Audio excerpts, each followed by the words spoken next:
Ladies and gentlemen, welcome to MotoOption Supercross.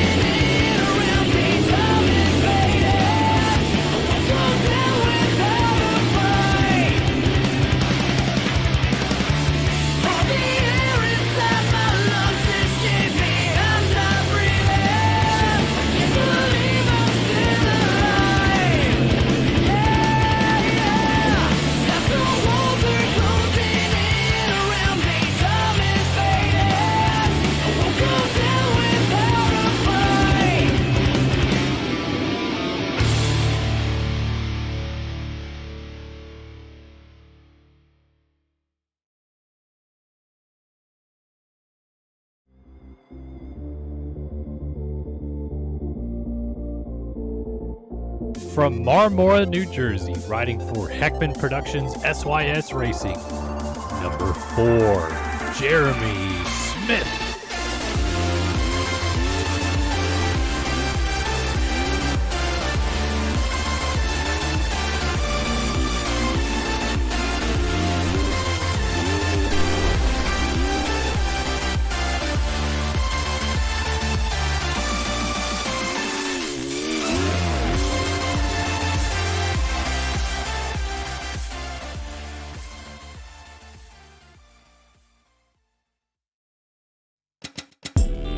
From France, riding for Impact, number 22, Nathan Prin.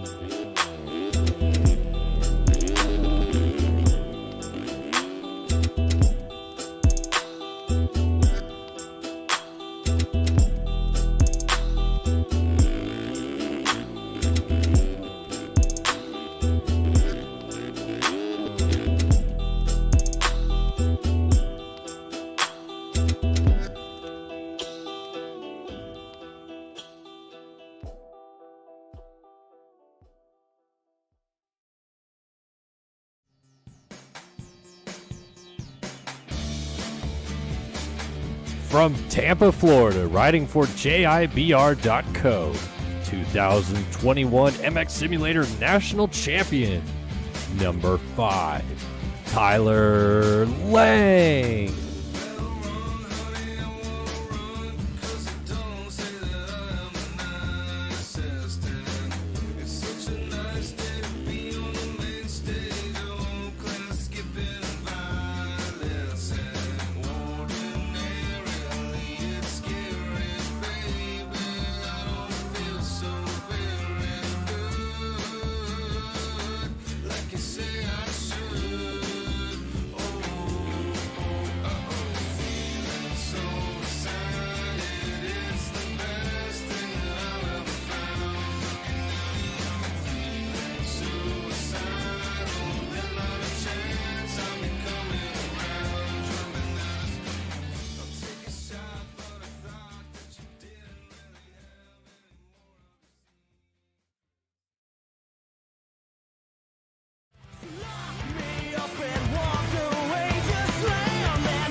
From Lillington, North Carolina, riding for TSCZ Productions, number 11, Luke Sullivan.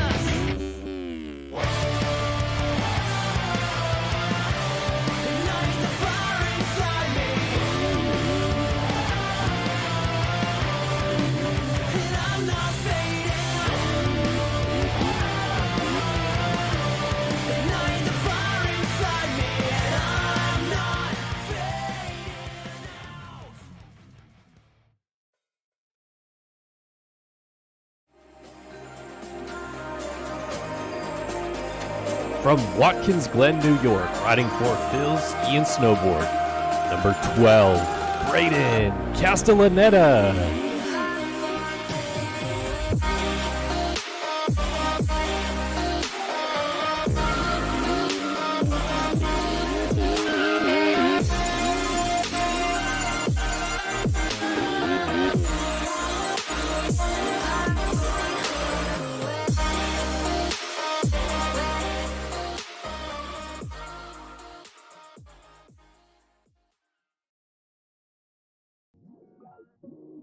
From Shawnigan Lake, Canada, riding for District Designs, number 24, Colby Eagland.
From Mattawan, Michigan, riding for Phil Ski and Snowboard, number 78, Jacob Hubbard.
From France, riding for Phil Ski and Snowboard, 2018 Supercross champion, number 7, Alexis Leclerc.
From Scottsdale, Arizona, riding for District Designs, 2022 MX Simulator National Champion, number 51, Payson Johnson. That's the stupid truth. I slap a booty red, attach it to a bed, then I use and loose. Cruise ahead, patty banger through the roof and do a doggy till I get charged with animal abuse. Alive and living, I've been a hard-headed victim ever since I saw death in the car. Recollection from bars, reckless drinking from hard sex with women and getting tatted like a walking, talking art exhibition. Listen, I just want the amazing life that Jay-Z has, who plays Mercedes Jags, ladies banging me to lazy jazz. But rap is tough, I have to hustle like a crazy ass. The most underrated is what you can rate me as. I'll take these jabs, you make me bleed, but you won't make me spaz. I wait and joke you like on a face and make the ass. My dad passed before we got the 41. That's when I knew no one's important or immortal. Seattle, son. With raw just drums, me, I'm only in it for the fun. I came to spray the audience with champagne and water guns. And when I go, I pray to God, my friends pour me some gin on my grave like my name was Jim Morrison.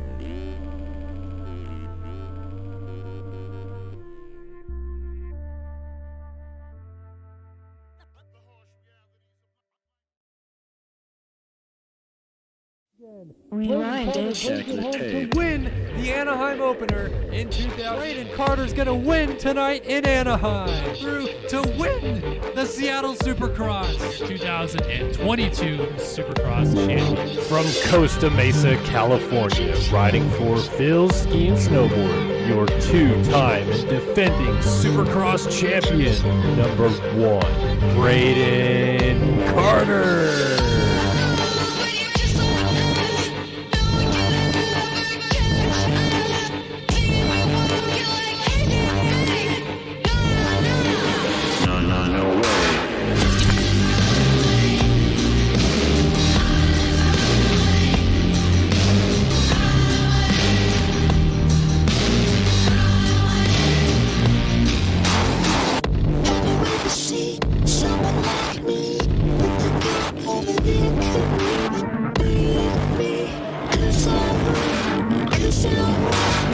No way. No way.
Oh my gosh, I am so sorry. I will redo that.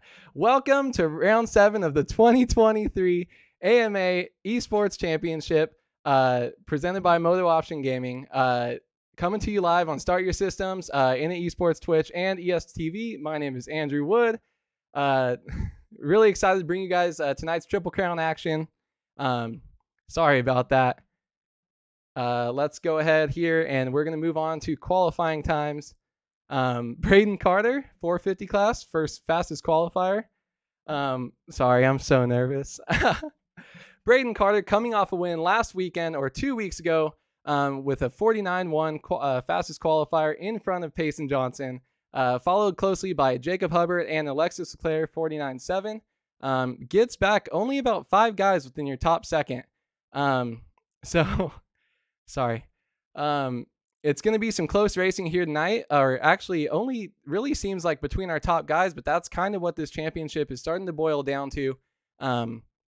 You got some big spreads going on here, but as we get through these 3 motos of the Triple Crown format, we're going to see if anyone can bump Braden Carter off the top spot and kind of tighten up this lead. Let's go ahead and move over to the 250 qualifying class.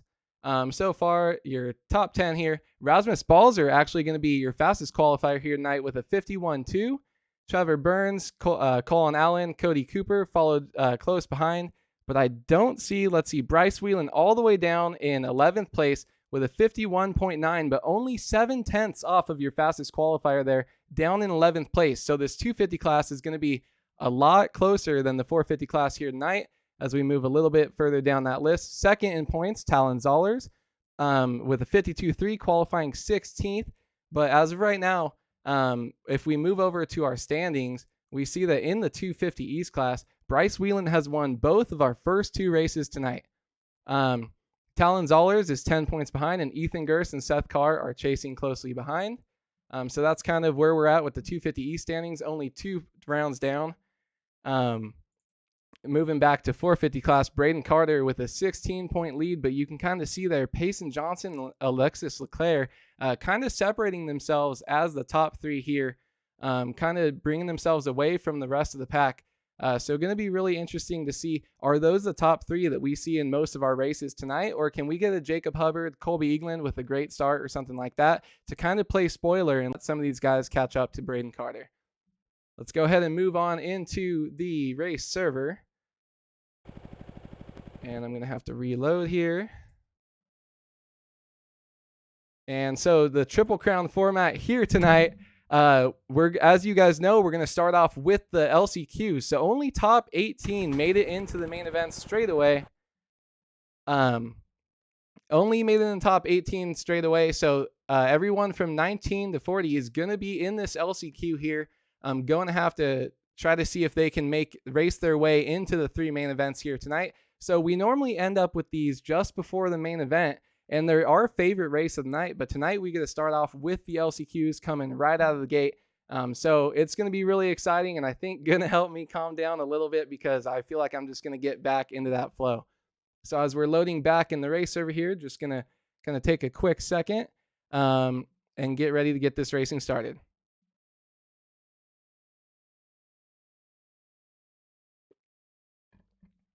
All right, so if we see a track overview right now, we have a long start straight coming down the center of this football stadium, almost all the way. We just have one lane that it's not passing. Going to be a long sweeping left turn here into the first rhythm section. You kind of have a little bounce double on off triple thing going into the, second corner, turning right into the finish line. So going to start that first lap off right away. Going to be a lot of carnage in that first section. We'll see if these guys can kind of spread out in that first rhythm section. So after that, they're going to go through a little double under a tabletop or under the over-under bridge, a double into a right-hand 90, and then the Dragon's back on-off triple out, and then a pretty long set of whoops, and I was having trouble in them. So we're going to have to see if that can be a separator here tonight. Then they're going to go across the start straight, a little double, and a big whip jump going over that tunnel jump. It's very steep, very hard to time, and that might cause some guys some problems. If you can downside that perfectly, cut up the inside, it's going to probably be a little easy to make passes there. And then a double into a sharp left turn going the other way. So then a basic triple jump, and then you're back across the start straight. So as we're kind of loading back into the server here, that's going to be a lap. We'll see how much time we get to check out our running order for this 250 LCQ coming up first here tonight.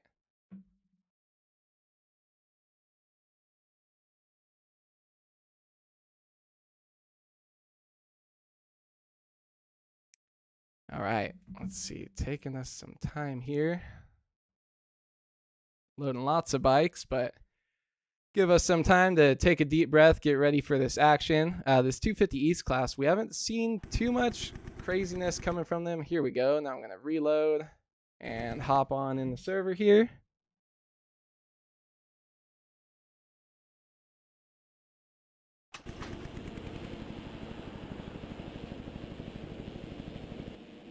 All right, let's see. Let's go through our running order if we can for this first 250 LCQ. See the guys who weren't just fast enough to make it in the top 18, but these guys are still pretty fast. Carson West has shown us a lot of speed so far, just unable to kind of keep it off the ground. So we're going to have to see if he can get a good start, keep it inside that top four here. We got Jacob Kelly, Carson West, Austin Bear, and we're going right into it. So I didn't talk quite fast enough, but really excited to get back into this LCQ action here. Let's see.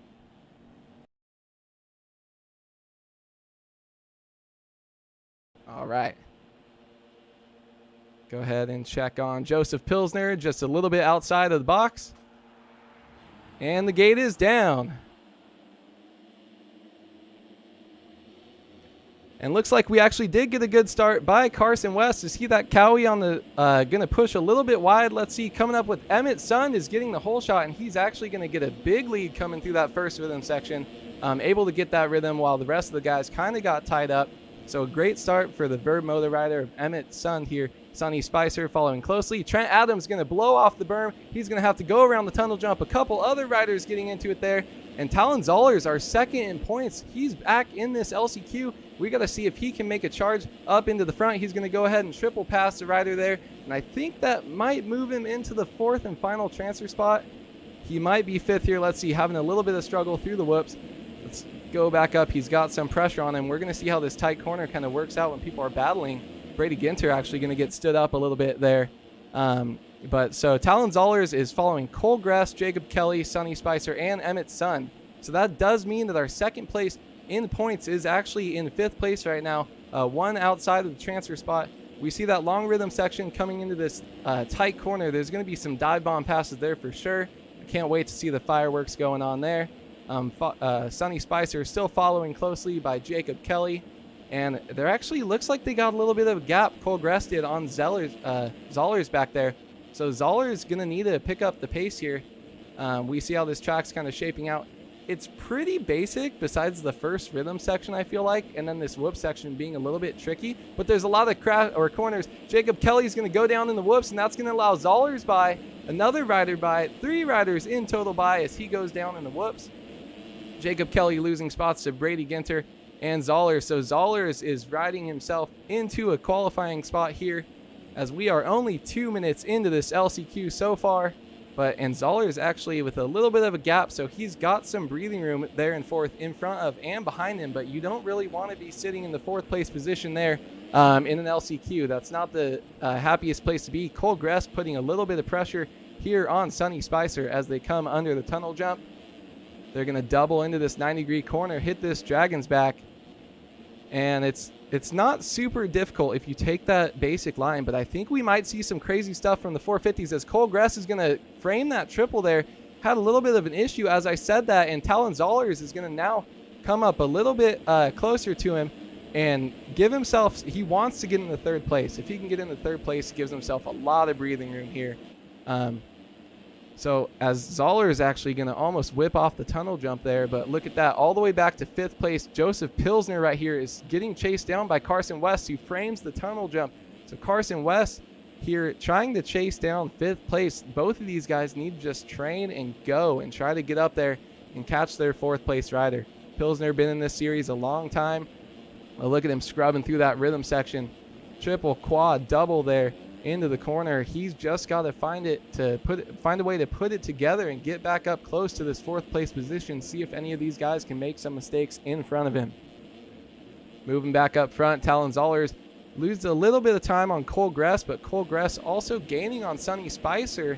So the second, third, and fourth place are still pretty close here, getting a little bit of a gap up front to our leader there. You see all 3 of those guys in that one section, and then Emmett Sun probably got about 4 seconds on second place.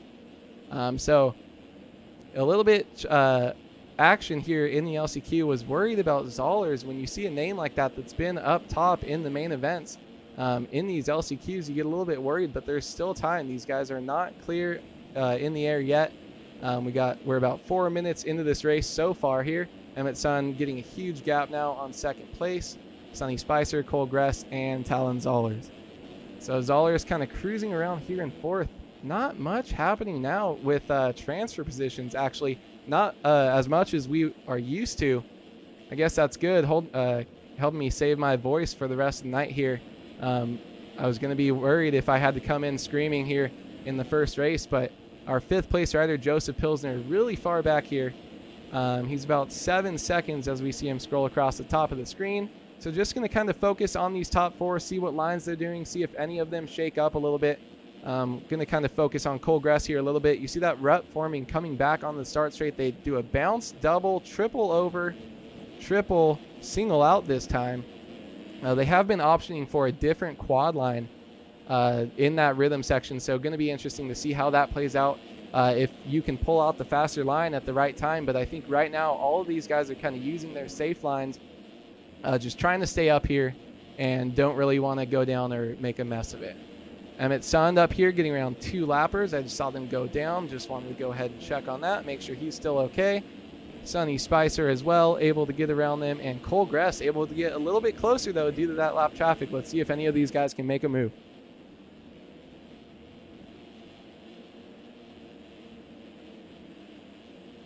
All right, Cole Gress just kind of cruising around here. Kind of staying a little bit kind of the same as he's been. They're kind of yo-yoing a little bit this second and third gap, but like I said, I don't think either of these guys are going to be pushing it here. They're in the safe spot. The leader just got the white flag. They're on to their 8th lap in this LCQ. So, man, it's crazy. LCQs used to be like 4 laps for the 250 guys, 6 for the 450 guys. So it's just crazy, even with this timed LCQs, how many laps they're able to put in. You have to stay consistent for that much longer. Cole Gress hitting a triple. Is that Emmett Sund down? It is. Sonny Spicer is going to go to the lead. Cole Gress is on his tail. Sonny Spicer able to get the lead. He's holding on to it. Gress right behind him. Oh, and we get a big takeout there by Zollers, but Sund is able to stay on the bike there. Zollers now in 3rd place. Look at how that shaped up. 1st to 4th in the last lap, but he is able to hold on. There's a huge gap behind Sund. I think, yeah, about 8 seconds back behind him. So now Cole Gress is going to be charging up behind Sonny Spicer. Can he make a move? He's going to hit the triple single line. Will he dive to the inside here on our leader? No, he will not. Sonny Spicer is going to go ahead and take the win in the 250 LCQ here, followed by Cole Gress, Talon Zollers. Oh no, Emmett Sund must have gone down while we were looking at that. Brady Ginter is going to go ahead and get the last transfer spot. No way. I had to check it. The guy's coming across the line, and I missed out on that. Emmett Sund is going to come in 2.5 seconds back. Oh my gosh, after leading that whole race, going down in a pretty basic rhythm section, having that step off triple. Oh my goodness, we're going to have to see if anything happens with cuts there. Oh man, Christopher McPherson coming up short behind him. Coble, Joseph Pilsner dropped all the way back to 8th. Alex Heckman in 9th. Will Now, Gafford, Forminguina, Austin Bear. Oh my gosh, all the way back in 13th. He comes across the line. Carson West, Plouffe, Partolo, Kelly, Stubbs, Holmes, Simoes, Adams, Plome, all missing out. And we're going to go back and check our top 4. Looks like we have Sonny Spicer, Cole Gress, Zollers, and Ginter still making it. That did get a little bit closer, 1.1 seconds back to Emmett Sund. He is going out there for 1 lap, trying to figure out what happened. He's in the section that bit him right there. The first section that bit him at the end. But man, congrats to Sonny Spicer there on that 250 LCQ win. He stayed in it the whole time and just let the race come to him. That's what you got to do in these LCQs. Man, what a great race. I really thought that was going to be a pretty boring race and give me some time to relax, but man, that picked up. That was awesome there at the end. These last laps never disappoint in the LCQ races. And we're going on to the 450 LCQ, which is going to be probably even more insane because the 450 class is so much deeper than the 250 class. You got it split. 250s are split into both coasts. You got so many rookies. These 450 guys are time champions, race winners, and only 18 can go in straight out of qualifying. So it's going to be fun to see here who kind of missed out, who wasn't able to throw down the hot lap. And there's always some big names in these LCQs. And it's a little bit different when it comes to racing because some of these guys are really good at racing their way in, and some of them are really good at qualifying. So as we load in here, let's go ahead and see, get this switched over to the 450 LCQ for you guys. And I'll try to get a race timer here once we get going into the actual main event races here tonight. But let's see, let's get back in the server.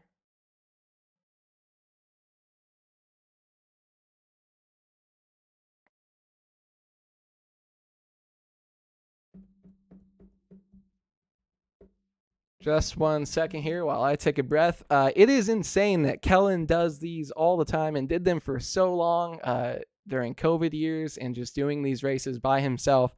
Really big shout out to Kellen here for letting me, come into his area and take over his job for the night. It's real honor, and I've always wanted to do one of these by myself, but man, it is definitely nerve-wracking. Doing it for your first time, but he's a seasoned pro. He's been doing it forever. But yeah, I really want to thank him for letting me come out here. If any of you guys want to race in MX Sim, you guys can go to initesports.gg and sign up to race.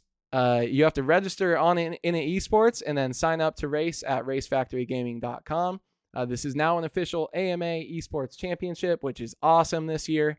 And I'd also like to thank some of our sponsors, MotoOption, Underground RC, Phil's Ski and Snowboard, and of course, Race Tech Suspension. All of these sponsors helping us get out here and do what we do for you guys every week. We're trying to get into the server here. Gonna have to reload again.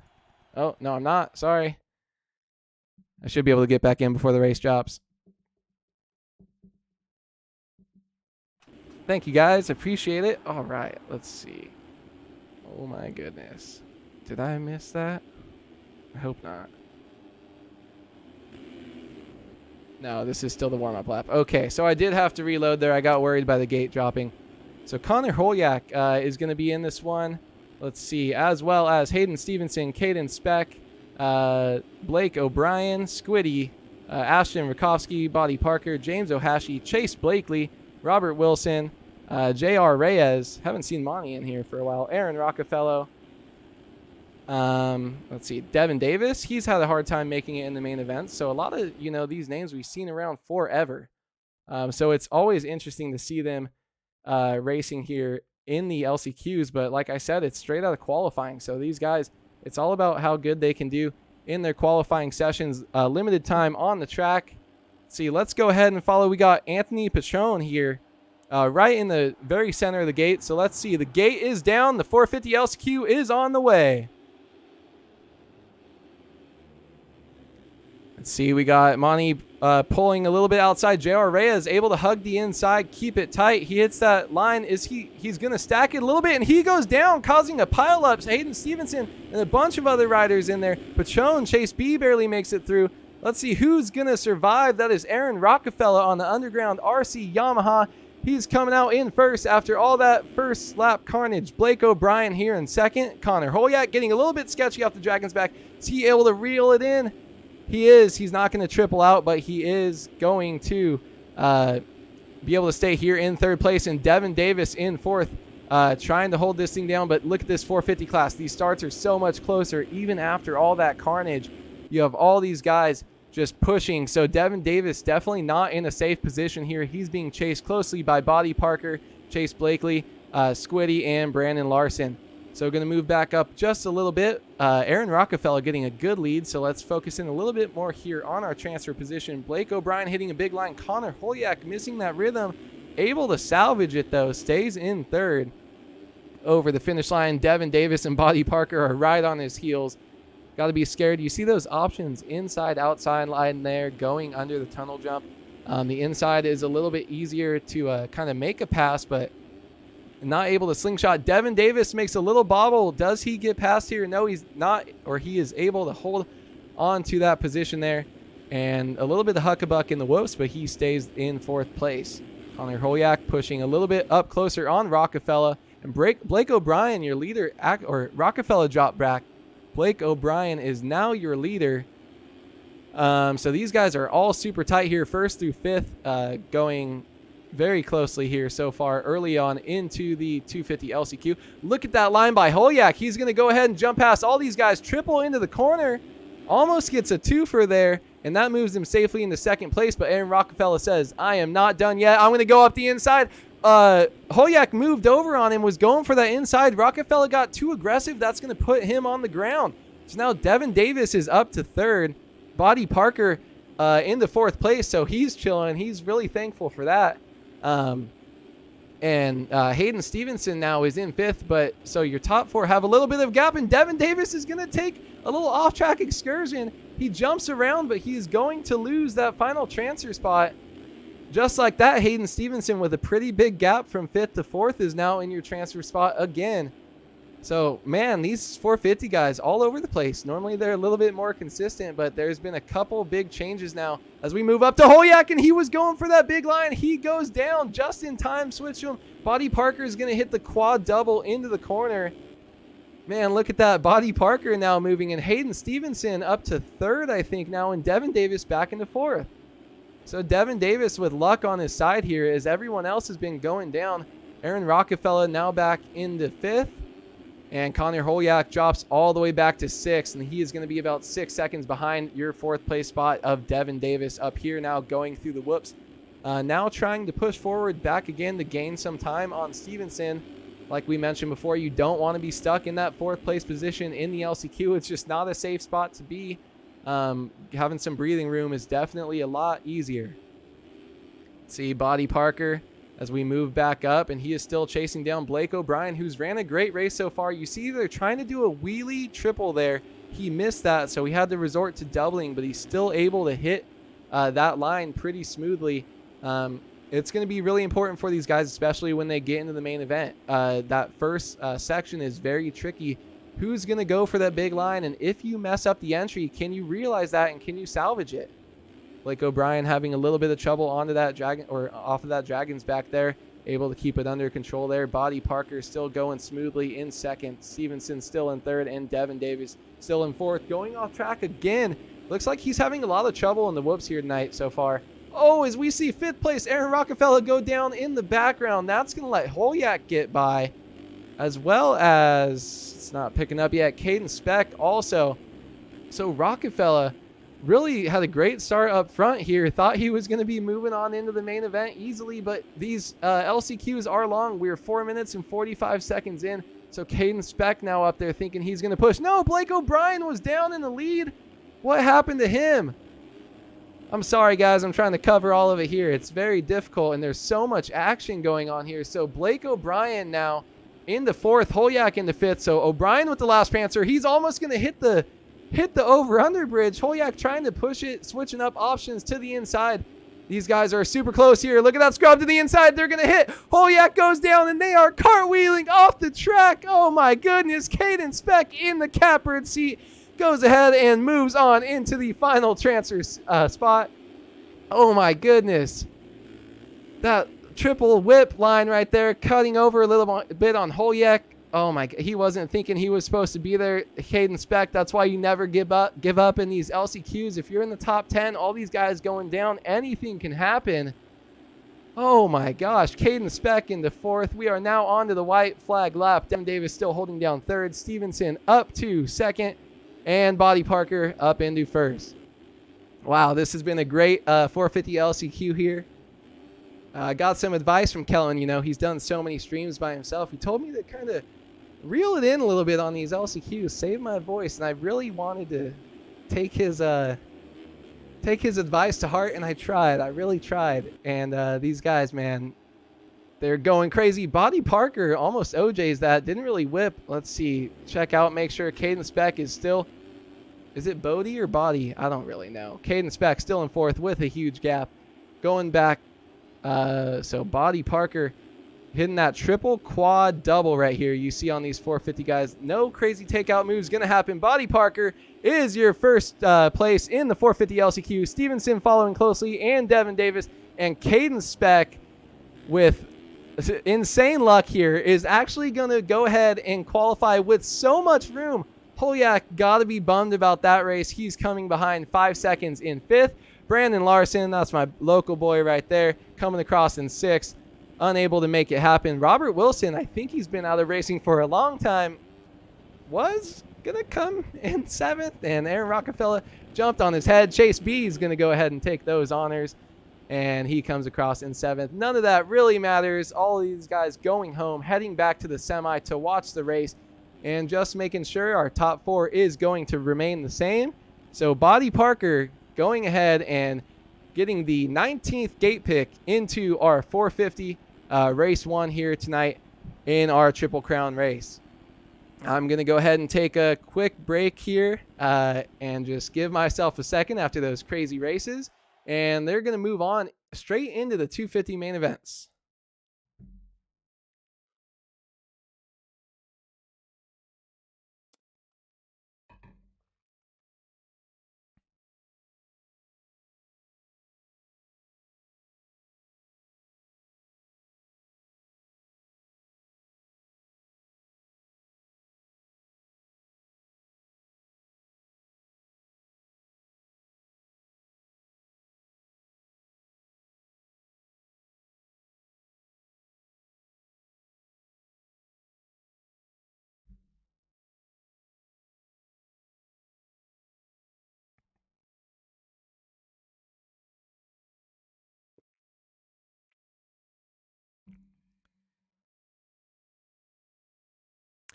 Thank you guys for all the love in the chat. Just had to take a quick break. That thing got me all hyped up here as we're loading back in for the first 250 race main event of the night. It's going to be some great action here tonight. So my kind of storyline I'm looking for is you've got 2 wins through 2 races right now so far for Bryce Whelan. Can he keep it going? So this is 3 races in one night, and they're not short races here. I think we're 10 minutes plus a lap in the 250s and 12 minutes plus a lap in the 450s here tonight. So going to be interesting to see. He's used to winning 15 plus 1 lap main events in the 250 class so far. He hasn't had to do with the Triple Crown. We have had one, but it was the West Coast, and the 450 guys have the experience. So going to be interesting to see if we see any fast starters here that can kind of get themselves up front, get this action going quick. And kind of, if Whelan gets a bad start, how can he fare trying to move through the pack here with these guys? Let's see. Not sure if I have to reload in every time. I was worried about that. I don't want to miss a start, though. I do. I think I do. All right. But yeah, so can Bryce Whelan keep it going? He's got to win 3 races here tonight. He doesn't have to win them, but he needs to stay consistent and stay starting up front. He hasn't had too much of a problem doing it here tonight. So I'm going to go through and try to get our running order here. We got Rico Delat. He has been, had a great race. I think it was 2 weeks ago when we last saw him, but then he kind of threw it away. Had a great heat race at least. Sean Merwin, John Heilman, Matt Cromie. And here we start to see a lot of familiar faces here. We got some legends and we got some newcomers. So some of these guys really like racing in the 250 class. We got Seth Crotty, Merwin, Seberg, Colin Allen, Bryce Whelan, our red plate holder, and our points leader, Thomas Unis, and the rest of the field. I got to start making these rundowns a little bit quicker on the first race, but it's okay. We're getting the hang of it here. And I'm going to try to get our race timer up here for us. Ooh, I got this, don't worry. All right, gonna be a little bit behind, but trying to get that as close as I can for you guys. See, we got Brandon Nygren right on the inside on this Suzuki. Gate is down for the first 250 race of the night. Number 36 up the inside, but Bryce Whelan, your championship leader, he's there with a good start. No, he goes down. Trevor Burns with the whole shot. Look at that. He's gonna go ahead, get that rhythm stuck, and triple right into the lead there. So Trevor Burns with your good start. Cody Cooper, Thomas Unis, John Howman, Seth Crotty, Balzer, Zollers, Cole Gress, Sonny Spicer, Sean Merwin, and way far back as we see some drama happening there, is going to be your leader who did go down in the first turn. But man, Trevor Burns off to a great start. He's had some good races this year, and I don't think this is the first great start we've seen of him. So better watch out for that. If you can get up there and come out with some good starts here, you can have a great finish at these Triple Crown races here. Got a lot of action though. We got about 8 guys in that short rhythm following right behind him. Cody Cooper trying to make an early move on him. But right now, some of these guys trying to settle in. Let's go back and look at all this carnage here. We've got so many guys down. That's going to be Sonny Spicer was part of that. Alec Horn, Ethan Gurst, who's for sure top 3, top 5 in points. Riley Hewen, Holtzy. Man, all these guys were so far down back there. Bryce Whelan just behind Zollers here. Looks like he's in about 8th place, something around there. We'll check that out as they come across the line. Trevor Burns making a mistake. Still hot on the heels is Cody Cooper here as they go through the whoops. And at the top of your screen, Talon Zollers. Ooh, Bryce Whelan with the nice, Cody Cooper with the nice inside move there. Gonna go ahead and take away the lead, but he pushes into the bales, and that's gonna allow Trevor Burns to get right back up the inside. Does he make the move? He does, and that's the hard part about getting that downside just right, is you can make a move up the inside and stop those guys from hitting that 90-degree corner there. So Trevor Burns with a great pass back. He is just killing it right now. After that little mistake, letting Cody Cooper get by, getting back in the groove and just making it happen again. Thomas Unis, though, with some pressure here from Seth Crotty for 3rd.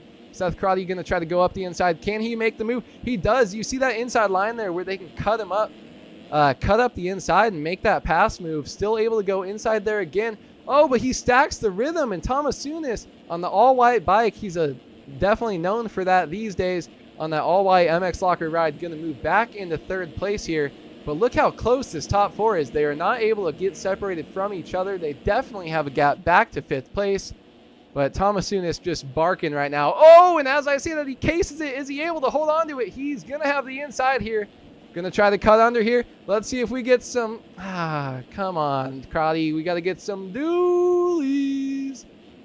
Tomasunis here. Oh, going to miss the big rhythm. Let's see. Different option lines. Crotty is going to go ahead and make that pass back for 3rd place. So a lot of action here up in this top 4 so far here. Trevor Burns still trying to work on the leader there. We're going to kind of go back through and check out who's behind this pack here. So spreading out a little bit now, we have John Heilman riding in 5th place.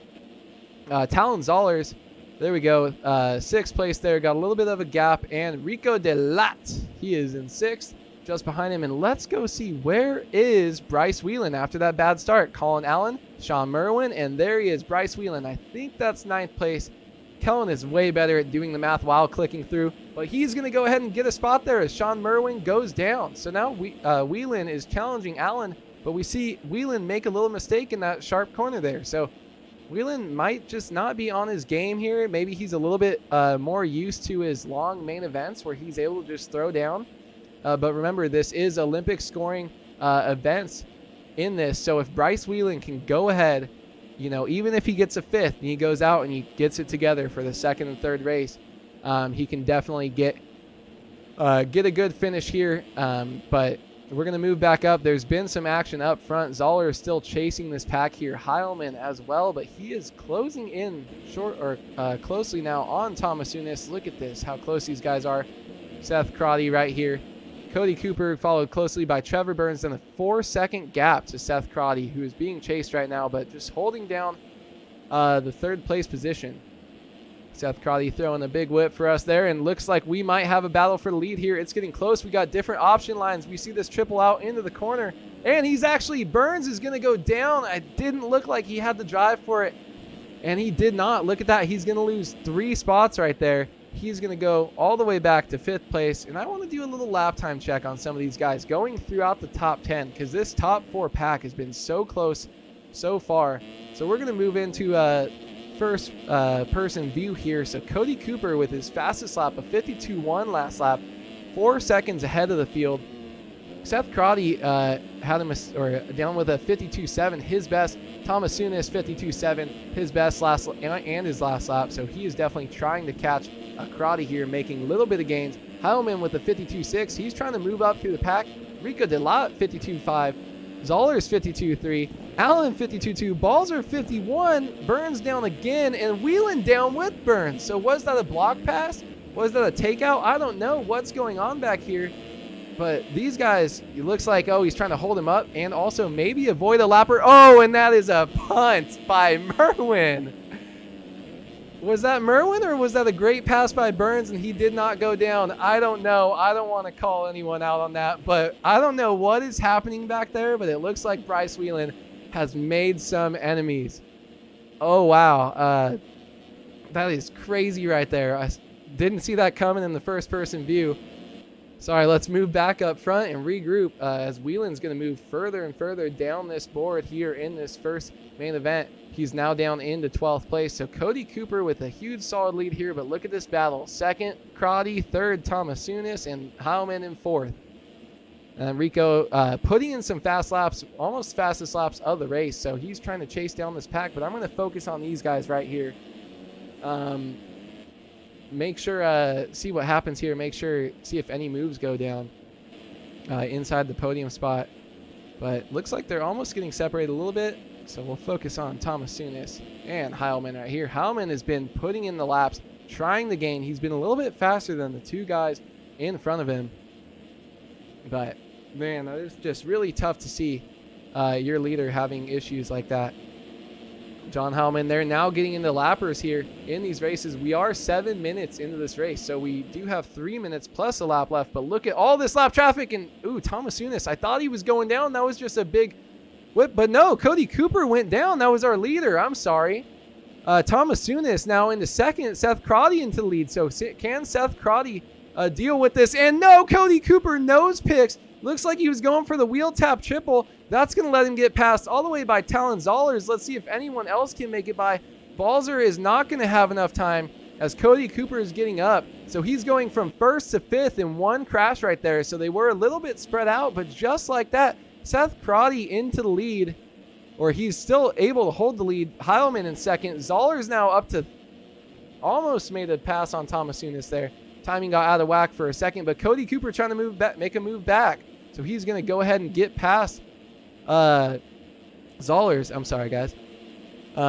This is crazy, and it's just a lot of action going down here early in these races. It's going to be a long night of racing, and I'm super pumped for it. We see some lappers going down there, but look how fast this top 5 just tightened up here. So Cody Cooper now chasing. Thomas looks like he lost the pace. Doesn't look comfortable. He doesn't make the triple, and oh my gosh, Cody Cooper gets into him. Rico De La is going to go by, and someone else, I can't tell if that was a lapper, went down as well. I don't know what caused Thomas to miss that, if that triple is big for the 250s just with some wheel spin. But that's really interesting to see. Haven't really seen anyone case it like that so far. So now Balzer moves up into third. Heilman still in second. And Seth Crotty cruising away. Not really cruising away, but just cruising up front here, riding his own race. He was started back, not like just barely inside the top 5, just rode his own race, stayed out of all the carnage, and he is able to stay up in first place position here, make his way all the way up there. And man, normally these are all about the start, but maybe in this 250 class, it's still about consistency because all of these guys going down. Look at how big this gap is from second to third as Rico De La is getting pressure. Oh no, and Balzer tries to cut under. De La actually goes down, he slides out, and Balzer actually luckily able to not go down, being behind him. That's going to allow Zollers back up into fourth. De La now into fifth, hitting that rut. Colin Allen now in sixth, and Cody Cooper in seventh. So look how close this battle is, trying to get back into the top 5. Colin Allen's going to go inside. Colin, I don't know why I'm saying his name weird, Dooley's, and he's trying to make some passes happen here. Diving up the inside under the tunnel, not going to make it work just yet. But these guys are still tight, and if my math is correct, which I am like 20% sure it is, I think that as Talon Zollers just went down and off the track. Oh no, and Cody Cooper's down and off the track. So that brings Bryce Whelan up into 6th place. These guys just throwing it away after being targeted a couple times. Bryce Whelan able to overcome adversity. We just hit the 10-minute mark. So Bryce Whelan up into 6th, chasing Colin Allen in 5th. Rico De La in 4th. A huge gap, or a pretty big gap to Balzer. Another big gap to Heilman, and Seth Crotty now getting into checked out territory when it comes to these short races. We are on the white flag. Seth Crotty, all he has to do is go ahead and focus on finishing this. So going to keep an eye on where he is on the track. He's still got about half the track to go. See if any of these battles inside this top 5 can get close. Balzer is still chilling in 3rd. Rico De La in 4th. Colin Allen in 5th. So he has Bryce Whelan and Zollers both high up there in the championship. Bryce Whelan obviously undefeated through the first 2 rounds, still making some mistakes, so he is still pushing, trying to get up into that top 5 here. But so looks like we're going to have to keep an eye on that. I'm going to watch our leader cross the line and probably shoot back to see where our championship points leader Bryce Whelan is going to finish. Moving up, oh my God, I missed it. John Heilman got by Seth Crotty, who must have been down, might have pushed the front, and he's going to get cleaned out by a lapper? What? So Seth Crotty takes the win in the first 250 race. Rasmus Balzer comes across in 2nd. John Heilman has got to be annoyed in 3rd. Rico De La in 4th. Colin Allen 5th. And Bryce Whelan in 6th. What is happening in this 250 class here? Talon Zollers in 7th. Cody Cooper in 8th. And Thomas Sunis coming around in 9th. And Cole Gress is way back here. Looks like he's going to finish 10th unless Chromie can get him. I need to go back and check and see who this number 36. Trevor Burns is just out here just Chromie chaosing it. That's all. Just taking everyone. There's definitely going to be some suspensions there for sure. Clearly, that's an easy way to get yourself banned. Let me go over the results here really quick just to make sure. But that is ridiculous that he's done that multiple times this race. I'm sorry. I don't like dirty riding. Okay, so Seth Crotty is going to hold on to the lead. Rasmus Balzer with a second place. And these guys all pretty spread out. John Hallman with a great third. Rika Delot fought back all the way to fourth. And Colin Allen in fifth. Bryce Whelan still holds on to sixth. So no real changes there. Inside our top 10, we do have a change from 11th to 12th. Chromie gets some cuts there. He's going to move back. But I wouldn't be surprised if I don't want to get him too much publicity, but I wouldn't be surprised if we see Burns not racing in any of the other races here tonight. But man, what a race. I'm going to get something ready here for tonight. Thank you guys all so much for joining us here tonight. It's really a pleasure to commentate for you guys. These Triple Crowns, they're definitely going to kill my voice. Luckily, I don't have anything to do tomorrow because I love to get into the action. I don't want to adjust the time, Brady White. I don't want to mess it up. I'm struggling just getting it up on the screen as it is, but maybe the 450 timer will be a little bit better. We will see.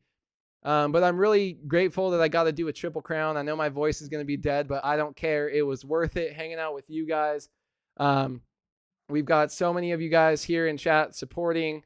I love to have you guys here. Let me see as we get back here in the race server. I want to once again thank our sponsors, MotoOption. I want to thank Race Tech, Phil Ski and Snowboard. All of the people who help us put on these races, Underground RC. And remember, you can always go to initesports.gg and register and get in these races. If you see this crazy action, you can get in here and start chopping it up with the boys. You know, these 250 races, that's where you will probably start when you get into the game, a little bit easier to control.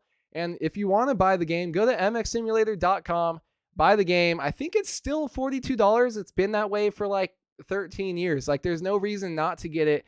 Ask anyone who's played the game. I don't even want to know how many thousands of hours I've put in, but this game is easily worth it. You'll be spending, less than a penny an hour by the time you get as many hours, probably less than that than I've got in. So, and I don't even really play anymore. So, as we get ready here for our 450 race one of the night, man, this action is going to be insane as always. You just know these guys. Let's see, I got to reload again. Sorry, just making sure. I don't know if I have to. Kellen told me only once, but I think it's once per race. I'm just nervous about it. I don't want to mess it up. But it doesn't really seem to be hurting anything. So I think we're good there. So these guys are on their warm-up lap. So let's go ahead and do a quick rundown. We got Tyler Lang. We got all the boys chopping it up in the center here. Looks like they're just chilling. Everyone's lining up. Let's see if we can get this little free cam here. Tyler Lang, look at this. All the guys lining up for me. Puni Katarazinski. I couldn't even read the names. I really thought that was going to go better. But here we are. We will do a rundown as we get a couple laps here into the 450 main event. These guys have been racing for 7 rounds. You know who the names are. You know what's going to go down, and you know we're all looking for that Braden Carter, Payson Johnson, Alexis Leclerc battle, and he is going to be the one we're going to watch. 450 race 1. Here we go. Braden Carter, he is way up there, but he is not hugging the inside line. Let's see what happens. Seth Shirley might get the whole shot, but Braden Carter easily going to jump by. He gets that preferred line by going outside. Braden Carter with a nice hole shot here.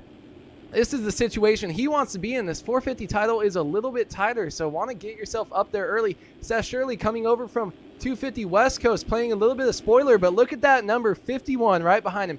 Payson Johnson going over the table, triple single. That is so hard. I got it a couple times, but not consistently. As we see Seth Shirley go down there, Colby Eagland up front, Jacob Hubbard, Braden Castellaneta, Caleb Hall. So who are we missing? Where is Alexis Leclerc? He is back there, now back behind Seth Shirley. So let's move back up front. All your big names, besides Leclerc being back in like, what, 9th? Like, that's a bad start. All of these guys up front, everyone up in the championship is here. This is going to be some insane racing here as Braden Carter going off track here. Payson Johnson with a little bit of a different line. Going to watch this corner here, see if there's any close battles coming through. Castellaneta, all these guys paired up in twos. And look at that move by Ethan Parks up on Seth Shirley. Got a twofer, it looks like, on Alexis Leclerc. And, sorry, I keep messing up the camera. Seth Shirley and Leclerc. So look at that. Ethan Parks making some moves. Going to move back up forward. I don't want to jump around too much, but I like following these different battles as we switch in the same camera. Jacob Hubbard chasing Colby Eaglin. These guys are tied up here. Jacob Hubbard's been a great starter all year. And so it's Colby Eaglin. And Colby Eaglin, if I recall correctly, yes, I do, because I have the results right here. He was your winner at the first Triple Crown of the year in Anaheim, too. He went 3-3-1 for a score of 7 and was able to take down the overall of the Triple Crown, beating out an inconsistent Leclerc. Payson Johnson and Carter ended up fourth. So Eaglin is probably out here saying, I've done it before, I'll do it again. Let me just get out here and chop it up with the boys, and I don't need to win every race. You know, you can get a couple thirds and stack it up, and that's right where he's sitting at right now. So he's chasing down Payson Johnson, who has just got insane speed, but Braden Carter out front. And looks like Braden is chilling a little bit, and Payson is throwing down some heaters. So I am going to do a little lap time check. Probably the next time we come around, that'll mean they've gotten 3 full laps, so we can see kind of where the guys are. Let them settle in here. See if these guys throw any whips for us. A little bit of dualies. Castellaneta still out here, giving himself some breathing room. Ethan Parks as well, and he's actually going to get past up the inside. Dualies! Not super big, but Leclerc is going to go up the inside and get himself another position here, and that is all important here. And as they are across the line, I'm going to go ahead and check some lap time. So 50.4, you see Braden going over that step on. Not stepping on, he's going over and triple singling. I don't know if they can do a quad. I got like halfway, so I'm assuming these guys can do it if they get the perfect drive. Payson Johnson is going to be your man to do it. So 50.4, 49.9 by Payson. Just unreal speed out early. I don't even know if they were barely in the 49s for qualifying. Got to pull that back up. So 50.8, Colby Eaglin a little bit off the pace. Jacob Hubbard, 51.0 is his best lap. 51.4 by Castellaneta, 51.3 by Leclerc, 51.8 by Parks. And we're starting to see Seth Shirley threw down a heater last lap, but he's still way back here in 9th. So going to see if these guys can kind of put it together and move back up. We've seen a lot of these guys that are back in like 6th, 7th place in these Triple Crowns be throwing down hot laps, but they're not able to maybe get the start, keep it clean, and do them consistently. You get a hot lap every once in a while, but you crash, or you get a hot lap every lap, but you crash every 5 laps. You're gonna not win the race. So as Braden Carter gets himself, oh my God, what did I miss? Or did I not go far enough forward? Where is Payson Johnson? Hello? Braden Carter's in first. Colby Eaglin second. Hubbard third. Castellaneta fourth. Leclerc in the fifth. Payson is in 21st? Oh, he is having a bad time. I thought he lagged out and wasn't in the race. Did he miss a timing gate? What is going on here? Payson is, Braden Tharp in 22nd is there. So Payson is now in 21st. He just got lapped by Alexis Leclerc. Oh no, was he stuck in the Davalos bales? Did he end up there on his own? We're going to have to get anyone that knows, please let me know. I only have one brain here trying to figure all this out. And you know, that's not a really good thing. But look at Payson, he's having trouble in the whoops now. What is going on? This is not a Payson that we normally see. Tipping over in corners. I thought he might have missed a time gate. He is just barking. He's got a 49.9. He ran a 2-minute lap time that last lap. I don't think he was stuck. I think I don't know how you're stuck for 2 minutes in the bales. You can always kind of reverse yourself out of them. But what a shakeup in this race and in this championship. You know what? Actually, this is the benefit of a Triple Crown. Oh, he was stuck in the Davalos bales, as the chat is telling me. And he's been that stuck, which I've never seen anyone that stuck in them. So his boy came and knocked him out so that he can get back in the race. Okay, so let's go back through the pack here. We're going to move back up front. And we're going to talk about that for a second. He either got stuck or missed a bunch of gates. Controller died, whatever. But so Braden Carter is here in first. Colby Eagland is second. And Leclerc is in top 3 in points. So Hubbard and Eagland are like 4th, 5th. So they want to play spoiler, get as many points as they can here tonight. And they're doing a great job here. Look at that huge line. Oh my God, did Hubbard just quad in and land on him? I think he did. Hard to tell from that camera angle. It switches over anyways at that timing gate. But oh my gosh, Hubbard with a huge line in that rhythm and is going to take out Eagland. So now that lets Leclerc get by, Castellaneta get by. And here is lapped Payson Johnson trying to get some time back. He's got to stay out of the way of the leaders, or he's got to try to get by without ruining the leaders' laps. And we know he's just as fast. But that allows Luke Sullivan all the way up, and now Colby Eagland. Oh my gosh, what a shakeup so far tonight. They were just like, hey, dude, you want to commentate a Triple Crown? It's going to be crazy in the first 4 races. You won't even have time to breathe. But I'm going to do just that. So the benefit of a Triple Crown happening with Payson Johnson is if Payson gets 20th place here tonight in this first race, that's, oh my God, what is he doing? He's doing that. He is stepping onto that table, wheeling across, and then quadding out of the rhythm that someone's not doing. I will show that line later. I don't want to show him if he's back in 19th while we have some guys battling up here. But he will be completely still doing that. It looks like someone said Braden Carter went down. Must not have lost too much speed. He is still in the lead here. But, oh, man. Sorry, I got to get this all together. So, yeah, the benefit is if Payson gets an 18th in this one, it's not a big deal because he can come out and get 1-1, and he'll probably be like 6th in points in this round. So if that happened in a normal main event, that's kind of the benefit of these Triple Crowns is you need consistency to win, yes, but you don't need consistency to get a top 10. Whereas if you have something catastrophic happen to you in a regular 20+1 main event, and that happens, you know, your whole night is over and you're going to be dropping down in points. So Payson is going to be kind of the story of the night to see what he does in these next 2 races.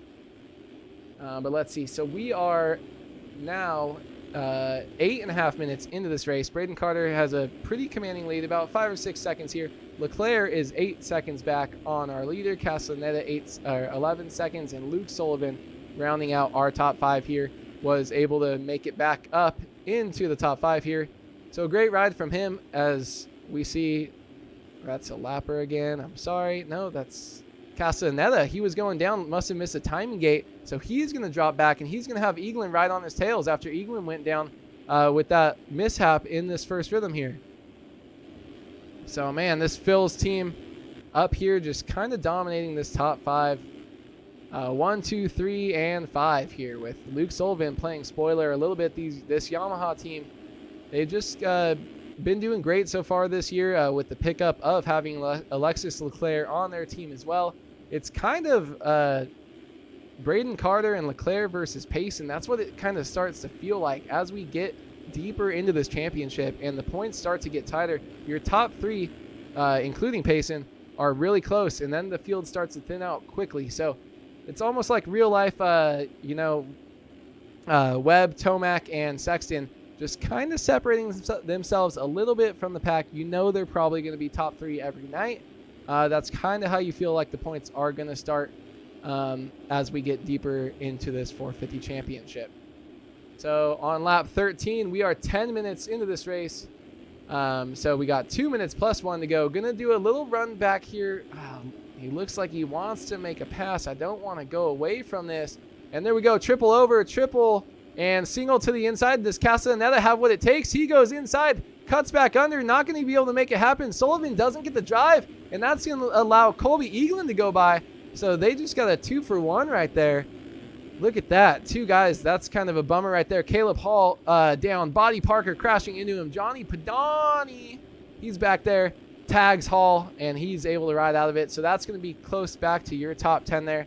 As we see this gap right here is tightening up. But as this race gets tighter, I do want to move back up there. Let's see. Yeah, look at this. Oh, my God. Braden Carter went down again. Braden Carter is now in 3rd. Jacob Hubbard to the lead. Alexis Leclerc now 2 seconds back, and Braden Carter hot on his heels. So let's see what Braden can do. He drops his front there into this corner. He's got a great line through the whoops. He's been very consistent in them 5th gear. kind of Alexis Leclerc style, but look at this. Let's see if he can bark back here. We've only got probably maybe 3 laps to go with the way this is working. 2.5 probably. So with the way this timing is going, Braden Carter, after leading the whole race, I don't know where he went down. I'm trying to show you guys a little bit of everything on this racetrack here. That's kind of where I get ahead of myself. Sorry, I don't have the race timer up, so I'll keep updating where you guys are. So they crossed the line with 11 minutes and 30 seconds into this race, so 30 seconds to go. We're going to get one more full lap, but here's our top 3 all in one camera shot. All Phil's riders, Jacob Hubbard, cruising away. We got a little bit of lap traffic, so let's see what can happen here. And looks like Braden almost got past Leclerc, but then Leclerc looked like he was making a pass back, so not sure what happened there. Lapper getting out of the way. Gonna just stick on these two, Braden Carter versus Leclerc. This has championship implications moving into our second race of the night here. See if there's a pass here. No, they're gonna follow each other into that line, throw a little bit of a whip, but these guys are in the heat of the moment right here. That rut is getting so deep. Look at these lines. Triple over, quad, and he goes for the 5. Triple. No way. Oh, and he's gonna give him the biscuits. Braden Carter is sent by his teammate Leclerc, but they are championship rivals, so teammate doesn't matter what goes down at the truck. Oh my gosh, Leclerc yeets him in the last corner of the second to last lap. Eagland is going to get by into third. Braden Carter in fourth. He is still barking. He's going to bonk this rhythm section though. Not going to be able to get that. Castellaneta fifth. Luke Sullivan sixth. So Braden Carter, can he chase down Eagland? I don't know here. But Jacob Hubbard pushing wide. Leclerc is hot on his heels. Oh my goodness. Jacob Hubbard with a toss. He's just got to bring this home. He's getting a little bit sketchy, looking nervous. Looks a little bit like Tomac at the last lap of Oakland this weekend. Let's see. Lapper just not going to get in there. And Jacob Hubbard with the 450 race 1 win. Leclerc right behind him. And after getting sent right here in this corner by his teammate, he only lost a spot in the end, so like it's really not that big a deal. But that was gnarly. Braden Castaneda fourth, Colby Eagland fifth, Luke Sullivan sixth. Great ride. Johnny Padani coming up into seventh. He was in battles all race long. That was a great ride by him. Body Parker chasing him. So let's watch these guys come by the line, and we'll do a quick talk about that race before we're going to have to roll right into the 250 race. So Body Parker eighth. Tyler Lang down in ninth with Janice. So that's going to let Lang get ninth. Cade Matherly is going to move into 10th. Janice in 11th. Caleb Hall 12th. Ethan Parks 13th. And Stevenson. So let's go check out the front and cuts. Oh my God, and there was a change for the lead. Jacob Hubbard is going to lose that one on cuts. Jacob Hubbard had 1.99 seconds of cuts in that short 12 minutes plus a lap race. He's going to lose the spot to Alexis Leclerc, who is going to move into first there. So Leclerc, that pass was all worth it, able to get him up a little bit closer and take this win. Wow, Braden Carter, a little bit of cuts, but keeps him there in third, fourth, fifth, sixth, seventh, eighth, ninth, 10th. Ooh, so a change for 10th. So Matherly was in 10th. He's going to move back to 11th, and Janice is going to get that spot. Maybe a little payback for whatever action was there in that last corner. But holy cow, what a night. What a night. This has been some awesome racing here so far. I love it, man. These guys are going, balls to the wall here. And just insane battles between teammates. Doesn't matter. Maybe it'll matter a little bit more. It'll be a little bit more crazy during the third race here of the night. But man, these guys leaving it all on the table. They don't care who's your teammate or who's not. So, man, that's just wild. That's not something I had on my bingo card here for the night. But I just want to take a moment to thank all of you guys who are out here watching. It shows 426 people watching me ramble and commentate these races here tonight. Not a good night for the people that say I talk too much, because that's all I'm doing. But I'm trying to give you guys the best coverage that we can when Kellen is away, with his family, and covering the real life race there this weekend in Arlington. So thank you again for joining us for round 7 of the AMA, AMA Esports Supercross Championship, MotoOption Gaming, presented by Race Factor Gaming, Init Esports, everything. Really appreciate you guys for coming out and watching us as we're going to get back here in the server and see if we can get this 250 Race 2 underway.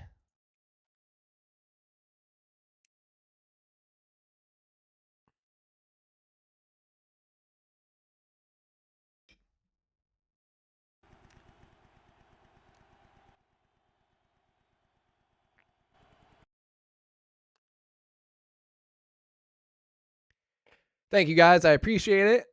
I appreciate all the, you guys are definitely helping out. Any stress I had, any worries I had coming into the night. Looks like we are getting ready to drop the gate again. Thank you for the warm-up laps and behaving with the stream. I appreciate it, Race Factory as well, for giving us this time to get everything set up. I'm going to try to get the race names and race timer here for you guys, especially for the people that are watching after the fact. I want to make it easier to kind of see where you're at. Just a little bit tricky getting all this stuff set up. But so we're going to have to move in and see where everyone is at. I'm going to try to see. Let's see if I could do something here.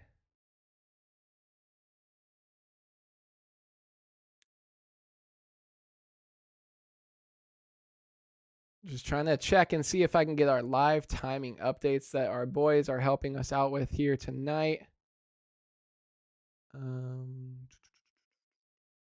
Just going to leave it alone for now, and we will try to get us back on the gate. All right. Sorry. All right, don't miss the start. 250, race number 2 on its way. And we are going to be following, let's see, Seth Carr with a little bit of an outside gate here, but he's right in the center, just outside the doghouse, and the gate is down. Thank you. Let's see, great start by Bryce Whelan, our number 1 plate up front in red. He gets a right through the middle. No one really around him on that start. I want to call it luck, but probably just a great start and a great jump by him. Bryce Whelan over the finish first, and we had like Trileys right back here. I'm going to shout that out. Howman, followed by Balzer, followed by Gers, Cromie, Allen, Cooper. Look at this train right here. This is going to get gnarly, and it is. Howman into Balzer. Rico Delot into Balzer. Only Heilman actually going down off the bike. All these guys going out. Ben Seberg getting block passed up the inside by Brady Ginter. So much action happening back in the pack here. As we see some riders go down there, we'll go back and check out who that is in just a second. So we see Matt Cromie with a great start. He's probably the racer in this class that has the most races under his belt. So not the best showing. I think he just finished outside the top 10 in that first race, but great start here so far. And now he's up battling with the kids. They've been grinding this game recently. Cody Cooper here following closely in third. Brady Ginter, Ben Seberg, and Riley Hewen. So Seberg able to get block past there and still able to kind of pull it back up. That's pretty nice by him, staying inside that top 10. Let's see, not too much going down. Ginter going to mess up on that step on. Does anything happen? No, it doesn't. Look at that huge triple scrub into the corner by Seberg, but he's into the Davalos bales again. So not too much craziness happening here early. Bryce Whelan, once again, with that great start. Cromie followed by Cooper. Brady Ginter goes down on the rear wheel of Riley Hewen here. He's stuck in the corner. Going to get stood up here a little bit by Rico Delot.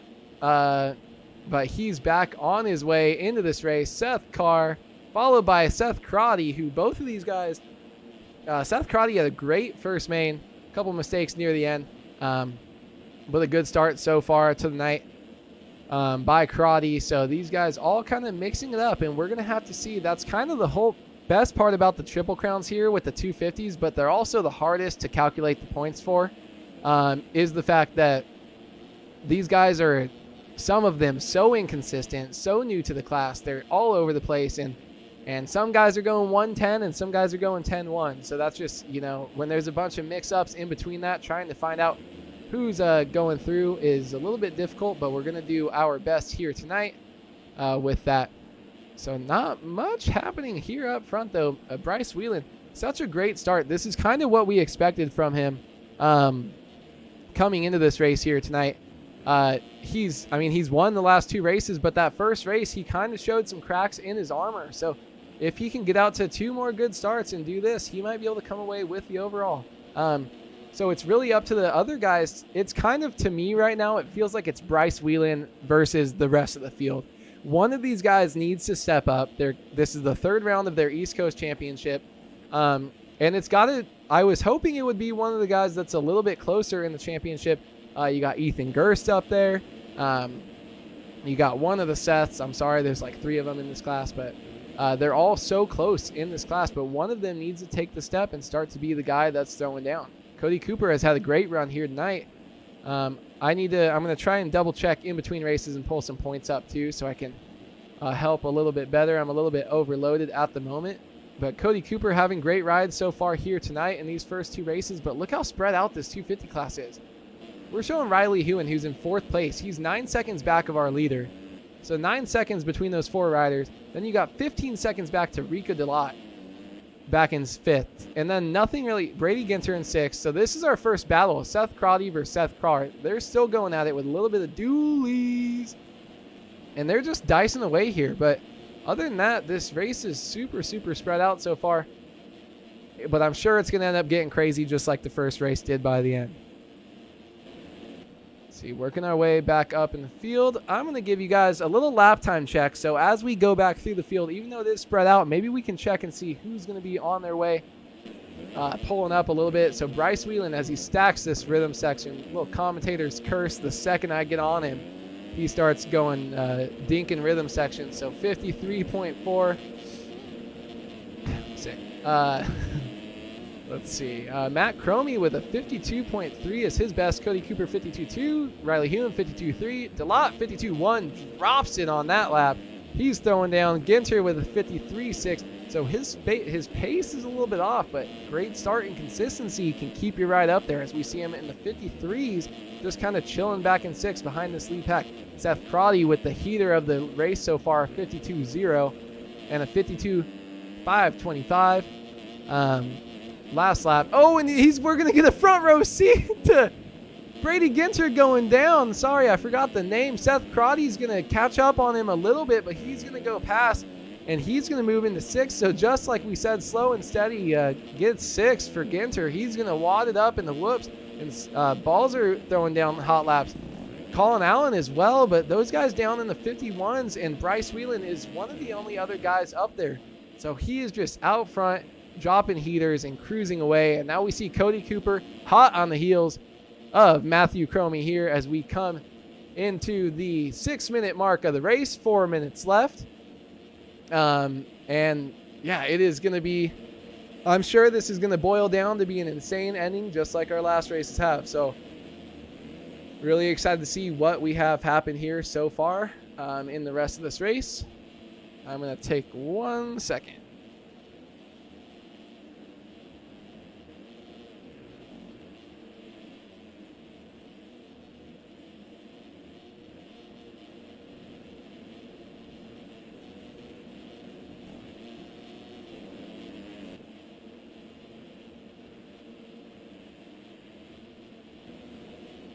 All right, and we're back. So Cody Cooper is still just chasing down Matthew Cromie here. These guys are putting in hot laps, and honestly, I'm pretty excited to see Matt Cromie back up here, just throwing down and able to keep it consistent here. As we see these guys just moving past lappers, there's down riders everywhere, looking like little landmines that they got to kind of ride past. But Matt Cromie holding it down, and I really didn't expect to see the speed that we're seeing from him here tonight.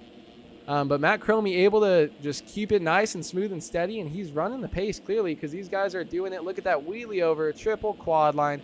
So right there, triple quad double in our 450 race. Payson Johnson and Braden Carter, I'm pretty sure we're doing wheelie tap 5. So those guys are just insane. And I'm sure we'll get some footage of that a little bit better in the next 450 race coming up. Bryce Whelan making his way past some lappers. I think that's Thomas way back there. I actually want to run back through the field a little bit since it doesn't look like he's going to get past here right now. So 4th place, we have Riley Hewen on the CV ride. Rika Delot Icepec riding in 5th. Balzer on his heels, and he's going to make the pass as Delot goes up into the Davalos bales, and Balzer is going to get past into 5th after a great ride in the first race. Went through a lot of adversity, battled back through it, and had a good finish in the first race. He's able to bring it back, and he's running 5th right now. So Rico Delot, Seth Crotty in 7th, Colin Allen in 8th with a little bit of lap traffic, Ben Seberg 9th, Brady Ginter after a couple crashes back in 10th, Brandon Nygren, I'm just missing the whips, I'm sorry. Nygren in 11th, Talon Zollers in 12th, and Evan Holtze in 13th. Thomas had not a good race after his first one. Back in 14th, Horn 15, Cole Gress 16, Sonny Spicer 17, Seth Carr 18. He's been all over the place back and forth. Heilman had a terrible race. Looks like he's out. Merwin out, and Gerst all quit. So those guys not about this second race here tonight. Moving back up with a 9-second lead. We have Bryce Whelan crossing the line with just a minute to go. So looks like that's going to actually give him 3 laps. He's going to get +1. He's not going to cross it this time. He's going to miss it by like 2 seconds. So looks like we're still going to have 3 laps to go. So 15 lap main events for these guys. Or at least 14 for these 250 racers is just insane for these Triple Crowns that they have to go out there and do 3 of them. Matthew Cromie checked out. Oh, looks like Cody Cooper must have gone down, so that moves Riley Hewen up into our 3rd position. These guys are all super spread out, so the only way they're kind of making passes right now is by going down in this 250 class. They're just a little bit, I guess, you think they're good. They put in 10 solid laps, 10 solid minutes, and then they just go ahead and they just start falling apart. So it's all about who can be there at the end. Just like Riley Hewen, he hasn't really been up there too far, but he's able to put it down. Now let's see, our leader came across with just under 10 minutes, so there are going to be 2 more laps. Just wanted to check on that for you guys. Cody Cooper back here now in 4th, trying to fight back. And he is definitely pushing here tonight, but just made a little bit of mistake. Sorry, reading chat here. I can't do that at the moment, but hopefully one of my moderators can get over there and help you guys out. So let's see. Sorry, I'm also just giving myself time to breathe because I want to get some good announcing in. Oh, Cody Cooper goes down, and Thomas Tunis as a he is a lapper, hits him a little bit, but Cody Cooper able to get by. Rico Delot now still in front of Crotty. And these guys are really kind of just making my... I really don't know what to talk about is my only problem with this race because all the other ones were so insane, and then it's kind of just cruising around here. So I guess we'll focus on Bryce Whelan and talk about his great start to his season so far.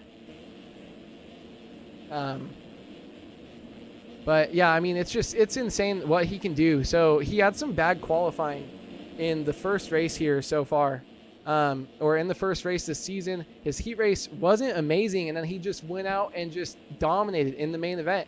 And so then last time we saw him on the track, he went out and he won again. So 2 for 2. Just going in smooth. He had a rough race, but able to bring it back in the first race here tonight. And here he is with a dominating first place finish in the second race of the night here at our Triple Crown here in Arlington. Riley Hewen coming across, going to try to come across second. Here's Cromie up the inside, not able to make it happen. Doesn't stay on 2 wheels. Cromie stays in 3rd. Cody Cooper, look at that. After being up front for so long, he goes down. Or he went down, and he's going to come across in 4th after a huge gap to the next rider. Seth Crotty, though, able to hold on for a 5. So Crotty kind of consistent here. We got a little bit of consistency between some of our riders, but a little bit of inconsistency. So it doesn't look like we're going to see too much craziness. Balzer, another great finish here in 6th. Rico Delot, 7th. Brady Ginter, 8th. Colin Allen, 9th. Nygren, 10th. Seberg, 11th. Alicorn, 12th. He already came across, and let's see, we got cuts in here for the night for this race, and nothing changes inside our top 10. So congratulations to Bryce Whelan bringing it back together, able to put together a good finish here in the second race, and that's some good momentum moving over into the third race of the night that we're going to have after this next 450 race. So congrats to Bryce Whelan for his race win. Also, some great rides. Let's see. I'm going to use a different cam here. Check out these guys' skins. No, we're not. We are moving along back to the next race. So we will get ready for our 450 race number 2 of the night.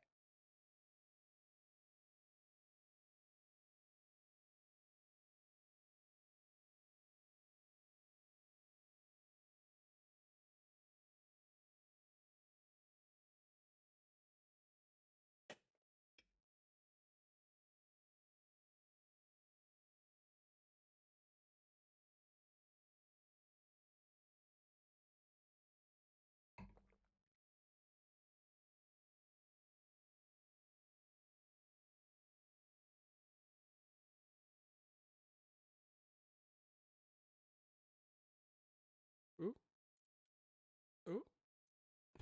trying to get some stuff dialed in here for you guys. Try to make your experience just a little bit better here by getting you some updated results as we move on into the second and third races of this Triple Crown here tonight. Got some of our friends helping us out, keep some timing here, so that really can help me out watching these races and see where we're at. I don't think we are at the point where we got that set up yet, so we might have to go in blind for our second races here so far.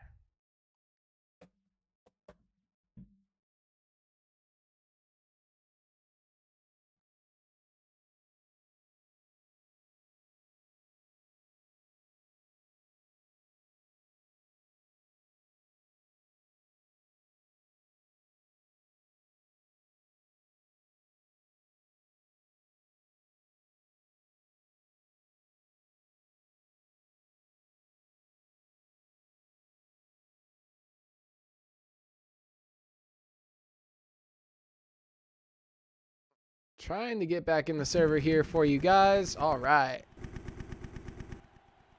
So let's see where we are at.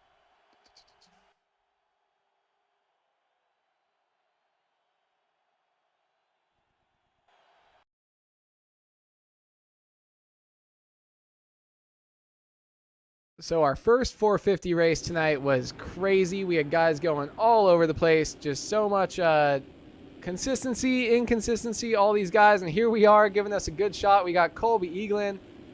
We got, I don't even know everyone's numbers by heart yet. Tyler Lane, Caleb Hall. Everyone is just having a conniption over here on the start straight. Seth Shirley, Payson Johnson. I want to get this camera right here that shows me all of them up front for the most part. You see these guys getting a little bit crazy before they go and settle down and have to throw down and try to drop it on each other. These guys are, a lot of them are friends, a lot of them are fierce competitors, and, you know, at heart, most of us were just playing a video game, trying to have fun and trying to be kids, you know. So, a lot of them are kids, too. But that was so sick. Look at Colby Eaglin doing some off-track, little freestyle for us here, showing us he might be a great one to watch on the start. He's been getting a good start and had a good finish in the first race here tonight. So, thank you so much, everyone, for coming out and watching this 450 main event here tonight. Let me get your timer going. All right, going to be a little bit behind. And let's see. We're going to get a little bit of T-Lang on this number 5. We can see most of the gate. The revs are up, and the gate is down. Braden Carter hits the gate. He gets a terrible jump. We got guys going down all over the place. Look at that. Leclerc hugging the inside, and let's see who gets it. That's going to be Hayden Stevenson, who was up front all race. Just a couple little bobbles, but look at that. With a great start, able to hold it. Leclerc gets pushed back a little bit. Just like that, Jacob Hubbard, he's an amazing starter as well. He's right in front of Colby Eaglin. And just like that, 4th and 5th in the championship in front of 2nd and 3rd of your Leclerc and Payson. Payson up the inside. Payson getting alongside Leclerc. Couple different rhythms here. Leclerc cuts across the whole corner. He just jumped so far across that, so Leclerc couldn't get up the inside. Oh my gosh, and Leclerc goes cartwheeling. No, was that Matt? I like the gear. I don't know who that is. The light blue. Caden Speck goes down. All these guys going down. Where is our red plate holder? Cannot find him. Tyler Lane goes long. Let's move back up front. Let's see these guys as they're shuffling around, and we will check out as we scroll across the top ticker. Jacob Hubbard here, cruising around. Braden Carter in 16th place after that start. Hit the gate. The must have got caught up into some other stuff. Now back to 18th, so he is having some troubles, just like our leader Bryce Whelan was in the first one. And Payson Johnson, though, off to a great start. So it's going to be, see if these guys can flip the script. How far up can Braden Carter come to? He's far back, but he's far back earlier in the race. Jacob Hubbard up the inside. He makes the pass, able to move on into the first place position here. No passes happening there. Too tight of a corner. I really thought there would be more block passes, but oh man, Jacob Hubbard with a nice pass on Stevenson. Now Payson right there in third. He's trying to get up and get into that number one position as quick as possible because his spotter's in his ear telling him, your competitor's down. Let's see what lines he's got for us here. Double, triple on, and quad out. I don't know if, pretty sure I wasn't doing that. I think he jumps from the little tiny roller over the first jump.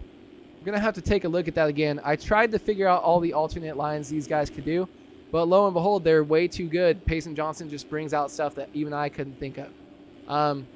So Payson Johnson just barking right here in second place. And Hubbard getting a little bit sketchy. That's going to allow Payson to go up under the inside.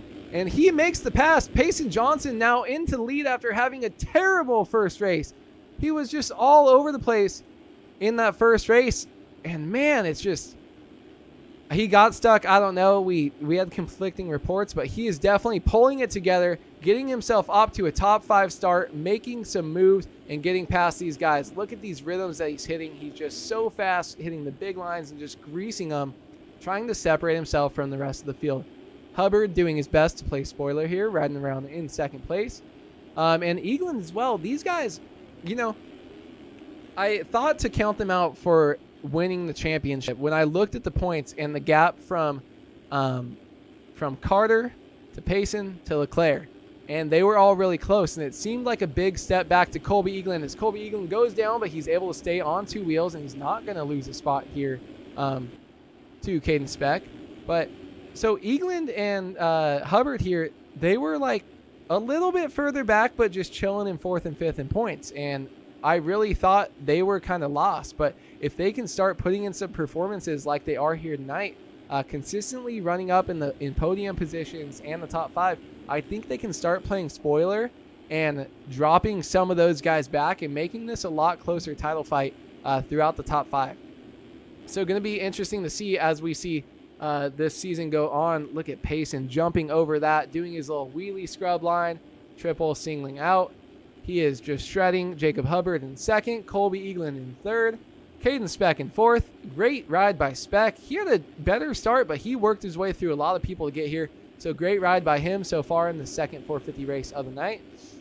Hayden Stevenson dropped back a little bit after an amazing start, but he's still up here inside the top 10, so he is cruising around, but he is getting chased down by Seth Shirley. Speck going a little, or Stevenson going a little bit front end high. Shirley wants to make the pass. Shirley's going to try to cut under here. We might see some dualies. Oh my God, they jumped over each other. Didn't even throw big whips. But Seth Shirley trying to make some moves and not giving up just yet.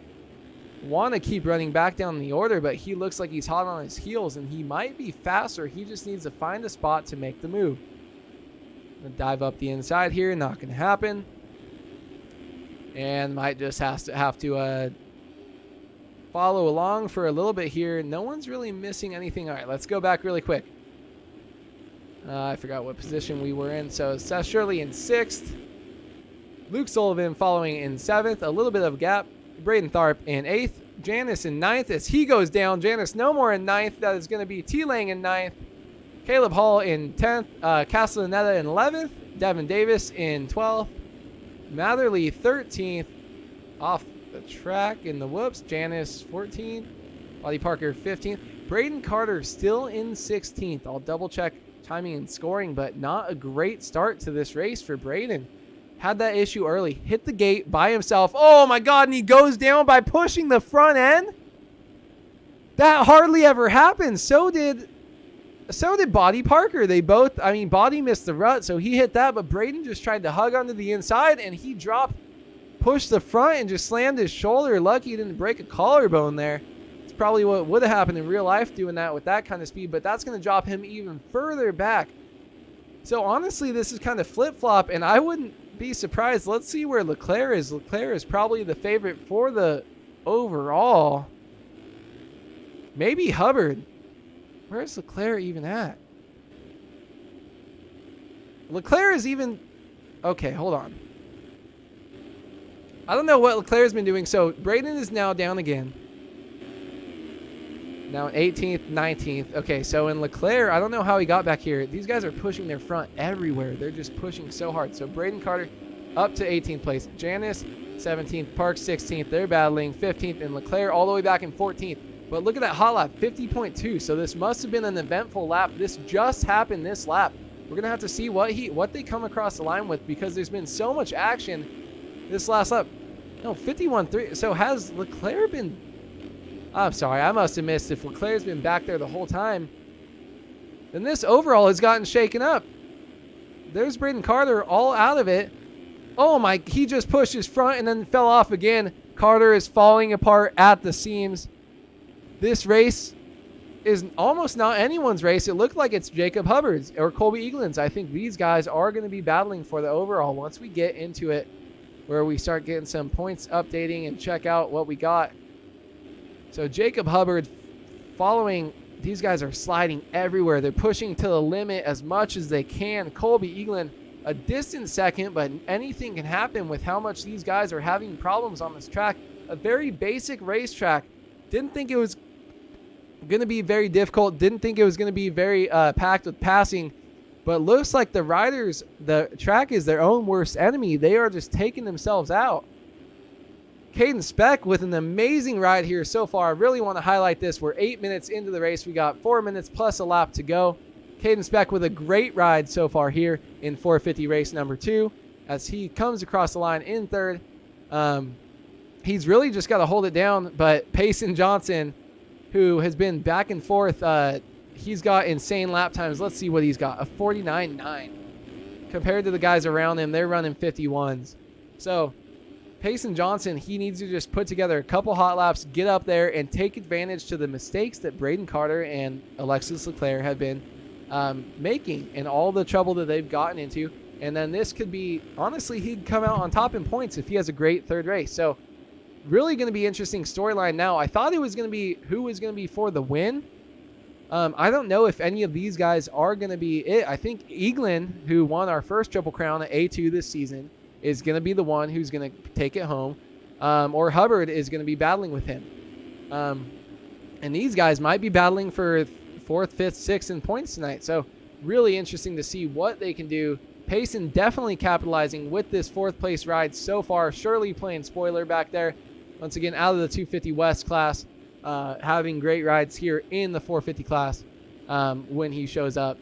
But man, this night is just getting crazier and crazier, and I'm pumped because it's going to make this night and these last races insane, but it's going to make the math so hard as we go into the final race. Once again, I'd like to thank you guys all for just joining us and watching. We still got a strong amount of viewers in here watching live, Oh my God, did I miss that? Sorry, I'm so sorry. Jacob Hubbard goes down. Eagland is now into the lead. So Eagland had been cruising around in second behind Jacob Hubbard the whole race. But something just happened, I think, maybe right after that triple. I tried to get comfortable there for a second and then saw him kind of riding around behind him. So Colby Eagland now making the pass. So these guys are definitely going to be fighting for the overall here tonight. But Caden Speck, man, love this ride by him. Look how close he is after these mistakes that these guys are having. And Hubbard goes down coming into that corner. Timing Gates didn't get it. That's going to allow Caden Speck into second here. Payson Johnson into third. And Hubbard now into fourth. So Colby Eagland might find himself in the catbird seat for a main event. Caden Speck probably going to get some cuts right there. Payson Johnson, though, up into third and just never giving up. never giving up, cruising around. As these guys come around, we're almost at 11 minutes. Oh no, Hubbard off the track again. He saves it. He doesn't go down. He does lose the spot to Seth Shirley though. He's going to jump back on the track, and now he is chilling in 5th place behind Shirley. He needs to regroup and settle down, take a deep breath. Payson Johnson though, coming around the outside, trying to make a move. He gets sketchy. He gets into him. Caden Speck takes him down. Oh my gosh, Payson Johnson on the ground. They're going to lose those 2 spots they just fought back so hard for. Caden Speck is saying thank you for running into me. Normally you don't get up first when that happens. Payson Johnson is the fire going to light up inside him? Because I'm worried, is he going to keep falling back? Because he's known to push when he gets out of hand. So we'll keep an eye on that. Jacob Hubbard now also saying thank you. Seth Shirley now into second, but Colby Eaglin, his job now is just to check out. Coming across the line with 24 seconds to go. We've got this lap plus one more for Colby Eaglin to come across and take this race, take home the second race of the night in this 450 class, and we are definitely going to have to try to get on top of our points. I think we will get them updated for our 4th race, or for our 3rd races of the night in each class, respectively. Seth Shirley hasn't gotten a second place finish now, or yet so far this season. So really in this 450 class at least, playing a big spoiler here in the second race. Jacob Hubbard trying to fight back. Caden Speck there. Payson Johnson hot on the heels, sliding out though. That corner is so tight, guys. I tell you, I rode it earlier.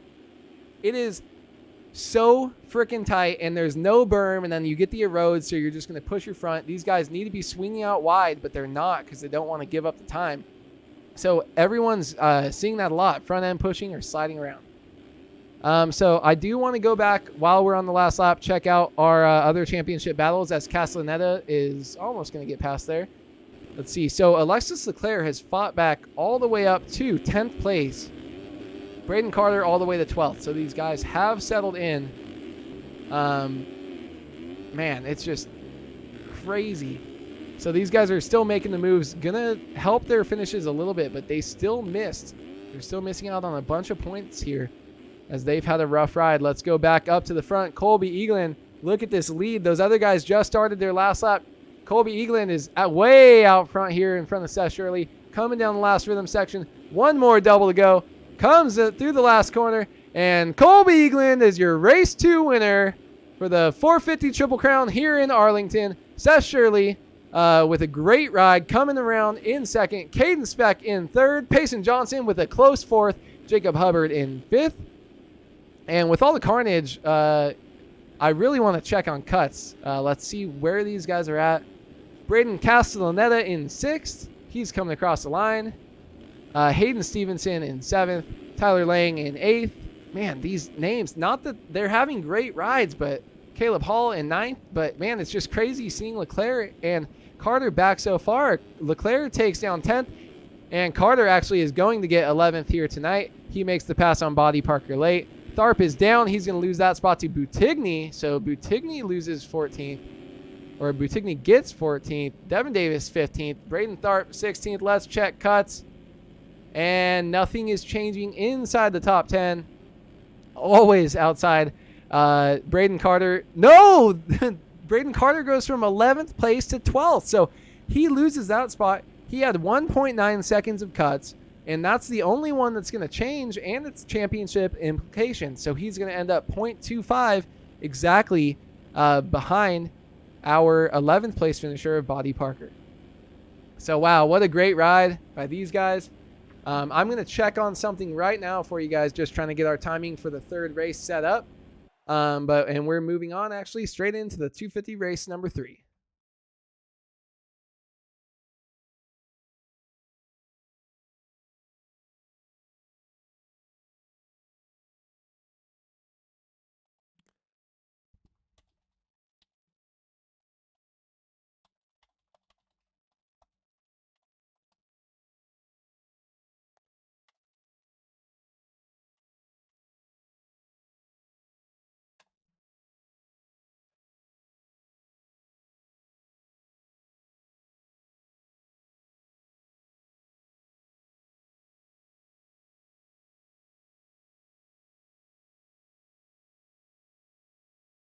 Sorry, 1 second, guys.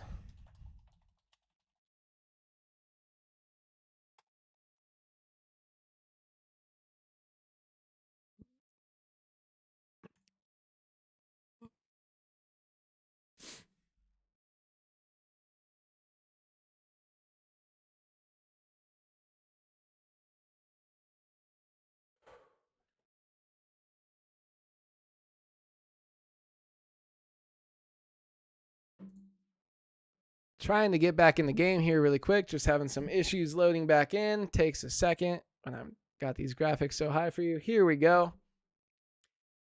So I do have an update from my friend Mr. Spooby here. He's going to help me keep some timing. I don't know if I'm going to have it live, but I have the results coming into this final race, so I can keep an eye on those and try to do the mental math as best as I can as this race goes on here. Come on, server. All right, we are back in. We are in. We are going to reconnect, and we are going to get this thing going.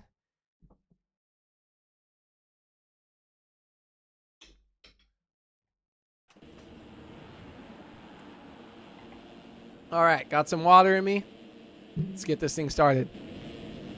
So, coming into our third race of the night for the 250 round 7 Arlington Triple Crown race, we have Seth Crotty in the lead, and I knew he had 2 great finishes, but I'm not gonna lie, I forgot he won the first race. That is completely on me though. There's a lot going on over here. So Seth Crotty with the first in the first race and the 5th. That's going to give him 6 points. Bryce Whelan with the 6-1. He's 1 spot behind with 7. 7 points in second. Rasmus Balzer with a 2-6 with 8. And Rico de la in 4th place with 11th. So we're going 6, 7, 8, 10, 12, 13, 14, 15. So that's our top 7. Going all the way back, or top 8 all the way back to Chromie. Sorry, I'm going to try to get your timer up here for you guys as the gate is down. Sorry about that. And good start by Holtzy until it wasn't. John Howman pushed wide, and it's going to be Balzer who's going to come across the line in first with that hole shot. See, so Balzer coming in clean. Let's see what happens here in this corner. No big action. I finally wanted to check on that and keep the camera there. So these guys have been getting crazy. Here's Seth Crotty, your overall leader as it runs, coming into the gate drop. Moving back up a little bit, Balzer is chased by Colin Allen, Ben Seberg, Thomas Unis, Cody Cooper, Seth Crotty, Sean Merwin going down hard. He quit the last race, I think, if I remember correctly. Riley Hewen, Sonny Spicer, Matt Cromie, Cole Grass, Ethan Gers, Alec Horn, and all the way back here, finally behind Alec Horn, is going to be Bryce Whelan. He is second in points coming into this race, so he has to at least pass Crotty, but he's got a lot of other people to worry about. Cooper, Balzer, Hewen, Allen, so he's got to start making some moves. So not a great start by him. He's followed by Delot, so that's good for him. Zollers and Holtzy's not having the best night so far. Carr, Nygren, and Ginter rounding out the top 20. Oh, huge crash here. Let's see if that collects anyone. That does. That's Bryce Whelan down on your left side. Bryce Whelan with the red plate. He is stuck. He is still down on the ground. He goes down again. Was that a triple fall off? Trileys. I don't even want to get excited about that because we just had a huge crash. So now dead last is Bryce Whelan. Second place coming into this race in the Triple Crown. And he's finally just now getting up after what I think was a triple fall off corner. Passing Seth Crotty's teammate Nygren right there. We're going to move back up to the front. Just had to check on him. So Balzer is completely checking right now. Look at this. He's a couple seconds out already in front of wow. Today, A-Wood. Seberg in second. And he's nowhere even close in the points. So right now, Balzer is chilling. He can ride this thing away to a win because he's third. The only person that can beat him is if Seth Crotty gets up within 1 point and then they would tie. And then in that case, Balzer gets the tiebreaker anyways. So let's see where he is really quick. Colin Allen. So Seth Crotty back here in fourth. So Seth Crotty has to pass Colin Allen, Seberg, and Balzer to get this thing done. Actually, no. He just has to get up into second place. So let's see what he can do.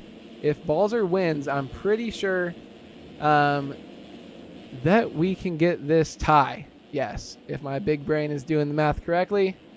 That is crazy. What a terrible, terrible start.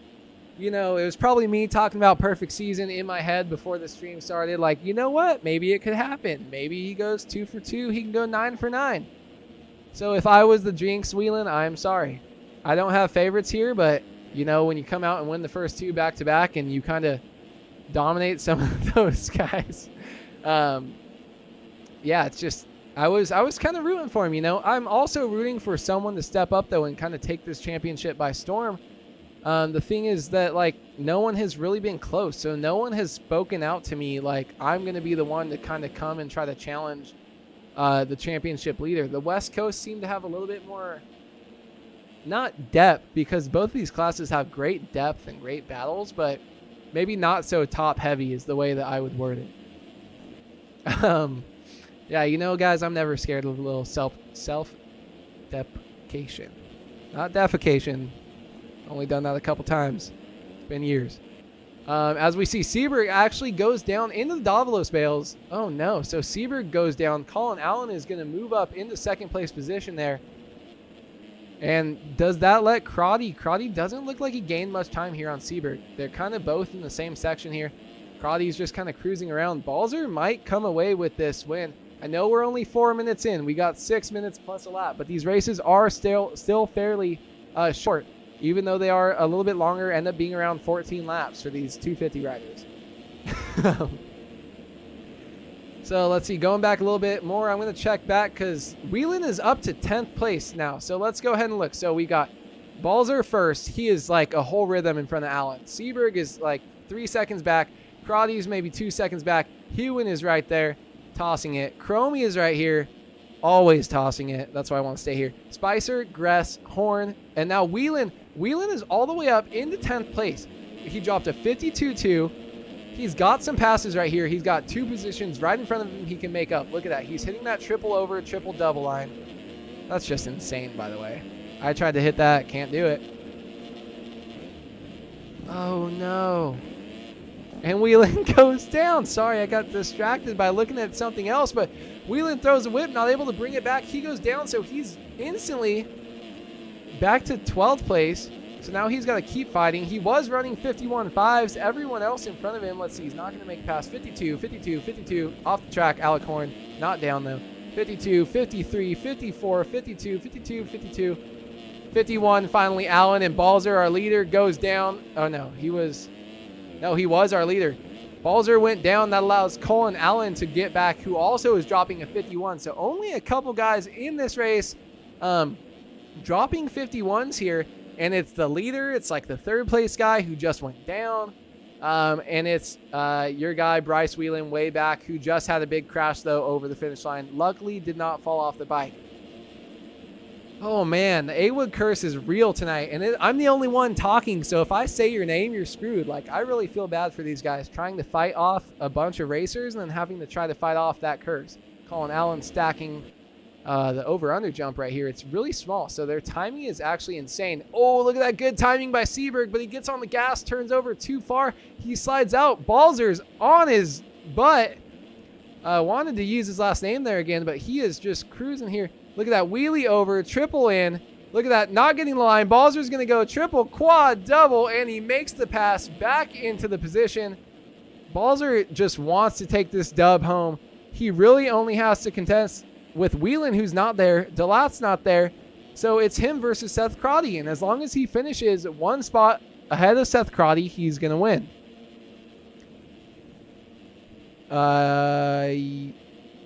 Yes.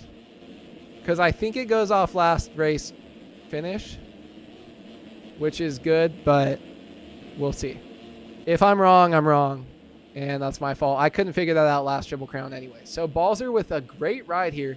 Colin Allen just crushing it right now. He is having a great ride. He's got 14 points, so he's going to move up there. He might be en route to a podium here with the way he's been riding. But Balzer close, chasing down Ben Seberg with a great turnaround ride. We have Seth Crotty just got slammed by Riley Hewen, and that's going to put him off the bike. He is down in the corner. He loses multiple positions. Seth Crotty needs to get up. He was winning the Triple Crown coming into this race, and now he's on the ground 7 minutes and 45 seconds into the race. He has got to be flustered right now, all the way back to P6. And the one guy that you have to beat is way up there in second place. And so now he's got his work cut out for him. Hewen goes by, makes that pass. Chromie goes by. Seth Crotty now jumping through the whoops, looking uncomfortable. He needs to regroup and get this back together. Oh my goodness, Crotty's night went from insane. He started off with a win in the first race, 5th in the second race, and he was up there. All he needed to do was make a couple passes to get up there and get that finish. But now he's got to battle back from even further, even deeper. He's now back in 6th place. Got to make a pass. He's got to get past and stay ahead of Balzer. Or get ahead of Balzer in the finishes. So he's got to chase down Chromie, Hewen, Seberg, and Balzer. Look at that. So far up here. And he is just running his laps, chasing down Colin Allen, who is having a great, great race here in this 3rd race at Arlington. Wow, what great racing here so far tonight. Woo, gonna take a quick breather. Appreciate all you guys for coming in here. We got a minute left plus a lap, so looks like just again, these guys are just coming through in the 250 class underneath time. Actually, this race, they might not. So he's coming in at 9 minutes and 12 seconds, so that's gonna be good. He's got this minute plus, or this lap plus a lap. So only 2 more laps left for Colin Allen to take this race home. That will give him a 5.91 with 15 points. Great, now I got to do math here. My least favorite part. I'm a science guy, not a math guy. So Balzer is going to go, he's going to go 2.62 for 10. So Balzer is going to be your easy winner if he goes here and sticks it in the 2nd place here tonight. Great ride by Balzer. You know, had a great ride, 2nd place, the 1st race. Did someone go down right there? We did. Did we get a change? Riley Hewen got past Lapper? Never mind. I'm sorry about that. So Balzer is going 2.6. Oh, and he is down. He is down over the triple. I'm not sure what happened there. Seberg's able to get by. Riley Hewen is able to get by. That might shake things up. For someone, Chromie is not close enough. Zollers is not close enough. So let's recalculate the points here. For Riley Hewen, he's kind of close. So Riley Hewen is going to go, let's see, as we have Ben Seberg down again. That's going to change everything once again. We are on the last lap. Colin Allen is going to go 5.91 for 15th. Hewen is going to go 11.22 for maybe 2.2 if he doesn't get past right here for 15th. And Balzer up the inside. He's going to make the pass. He takes him down and he gets it. He gets it. I know Zach is not here right now for the math, but Balzer, this is going to make him easily the race winner here tonight. If he just keeps it on 2 wheels with a 2.62, Balzer's going to come across with 10 points. No one else even that close, I don't think. Let's see, Colin Allen coming across the line, and he is going to do a little flip for us, a little no-footer, over-rotates, and he is going to win the 3rd race of the night. But Rasmus Balzer here coming across the line for the winner of the Triple Crown here at round 7 in Arlington, Rasmus Balzer. Matthew Chromie coming across the line in 3rd. Great ride by him. Seberg 4th. Zollers 5th. Crotty 6th. Sonny Spicer 7th. Holy crap, these guys are close. Hewen 8th. Cody Cooper 9th. Woo! And Holtzy in 10th. Able to take a breath for like the first time in 2 laps. I love that. Oh my gosh, Holtzy, Bryce Whelan coming across. I'm sorry, I kind of forgot about him. 11th, he just had such a rough ride. Rika de la in 12th. Thomas 13th. Colgrass 14th. Nygren coming across in 15th. Getting a little battle. No, not a battle right there. So Nygren, man, coming across. So I really hope my math is correct. So let's go through and check. Let's see what a sick little flip right there we saw by Nygren. Going up to the top, Colin Allen with the win, but Rasmus Balzer is going to be the easy winner of the round 7 here, the 250 Triple Crown in Arlington. Congratulations to Rasmus Balzer. And let's go ahead and move on to the 450 class. Let's kind of move on a little bit through, though. I'm going to check and see if there's any cuts. There are. Seth Crotty moves back from 6th to 7th on cuts. Crotty, let's see, gets 1.59 seconds, but that that leaves him 0.2 seconds behind 6th, so he loses that spot. Nothing else inside the top 10. Something else here a little farther back with Thomas Unis and Cole Gress makes that happen, and that's it. So I think I'm correct for that. Honestly, guys, I don't know if I can get a I'm going to try. I'm going to try to get a 2nd, 3rd, 4th here for you guys. But let's see. Wow, what a great Triple Crown event here here tonight. Really appreciate everyone for showing up, watching me try to handle all this chaos. These Triple Crowns are next level. So much stuff is going on. I'm trying to do math. Finally, I think I got Zach doing that for me. He's getting that stuff corrected. So yes, we do. We do have updated standings here coming into the 450 main event number 3. I'm sorry, guys. I don't know second and third right now in the 250 race. Hopefully, I can get some help on that. It's just there's so many guys kind of with a really great finish, a bad finish, and a mid finish that they're kind of really close. But wow, good job to all you 250 racers. Congratulations to everyone. And congratulations to Rasmus Balzer on the win. That was a great ride. So moving into the 450 class here, let me take a sip of my water and we will preview this really quick.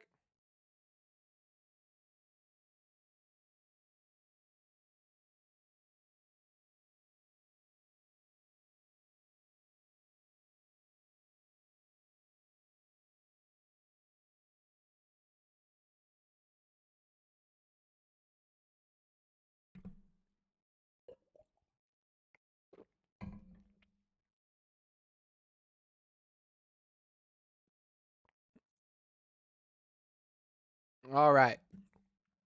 So if anyone knows me, they know that my favorite thing is talking. So this shouldn't be that hard for me. Thank you guys for all the help in the chat. Appreciate all you guys for your support. And for just coming out and watching, supporting Kellen and Start Your Systems. I'm really proud to be a part of Start Your Systems. Over all the years, I've taken part in so many streams with Kellen. Never really thought I'd be doing it by myself. This is like mind-blowing. Stressful, mind-blowing, like a gift. This is awesome. Like I'm really thankful for Kellen for letting me do this, for trusting me. I messed up the intro, but I think I've been doing a pretty good job with the rest of them. I am talking, J-Gas. You are correct. That's all I really ever do. So, loading in bikes here for our 450 race. I've been doing this every time, so I'm just going to reload just in case. Want to go ahead and talk about what we're looking at coming into this race. So we had really bad races by Braden Carter and Alexis Leclerc. They were able to bring it back to like a 10th and a 12th. So that was the second race. First race, Payson Johnson, second in the championship, is crushing it and goes down, gets stuck, ends up in dead last, like 2 minutes behind. Really bad. He's able to bring it back, but not as far. So what we're looking at here is really not a close championship battle between our top 3, which is where we started to seem like we were separating. So championship battle is Carter, Payson, Leclerc. They're all within like 20 points. They are now coming into this race 4th, 5th, and 12th. Payson Johnson is 12th with 23 points coming into this race so far here tonight. Braden Carter is 5th with 15th, and Leclerc is 4th with 11th. So what's that leave our podium right now? Colby Eagland is the one to watch. He is the one leading in points tonight. He is 6 points in with a 5-1. Hubbard with a 2-5 for 7th, and Castellaneta with a 4-6 for 10. Let's take an eye on Castellaneta as the revs are up, and the gate is down. Number 28 stuck on the gate here. Good jump by Leclerc and Carter up the inside. Let's see if one of those guys can do it. But looks like we're going to get another great start out of Stevenson. He's not going to get the whole shot, though. That is going to be Alexis Leclerc as Leclerc goes big. Carter up the inside. Let's see what happens. Carter gets legs off on the last single. He is into Leclerc. Leclerc stays up. Carter is down again. Oh, my goodness. And is that Eagland right there? I don't think that is. That is Matthias Janis, the 14th, getting me confused with the 24th. He's going to slide out. Leclerc with a great start. He is running 4th now. But he is 5 seconds behind the leader. So let's try to find out. Oh, no, there's Payson Johnson. Payson is in the lead. It gets a great start, avoids the carnage. But Payson, like I said, is 23 total points compared to your leader's 6. So Payson is going to have to get some insane help right now. Leclerc in 3rd, Parker in 4th, Stevenson 5th, 4th. Can't count. Janis in 5th, Boutigny 6th, Park 7th, Sullivan 8th, Matherly 9th, Eagland 10th. So your winner is 10th now. Oh my God, Soderblom is down. So we have Castaneta's way back there. He was in 3rd. So what is going on here? I'm trying to just look through and see some names. Braden Carter all the way back in like 19th again. 17th place. He makes a pass. but that is not going to be good. The championship implications, we're going to have to find out later. We're going to have to just go and cut in on who's kind of here for the overall. I'm getting some help right now. Oh, Carter hit a pole. I got to check and see. I didn't even see that one coming in. But so we're going to have to check on championship implications between the top 3 riders and how far separated they are. Payson Johnson in first right now. Leclerc now in second. I don't know what he did. He must have passed like 5 people this last lap. And Braden Carter being way back there again.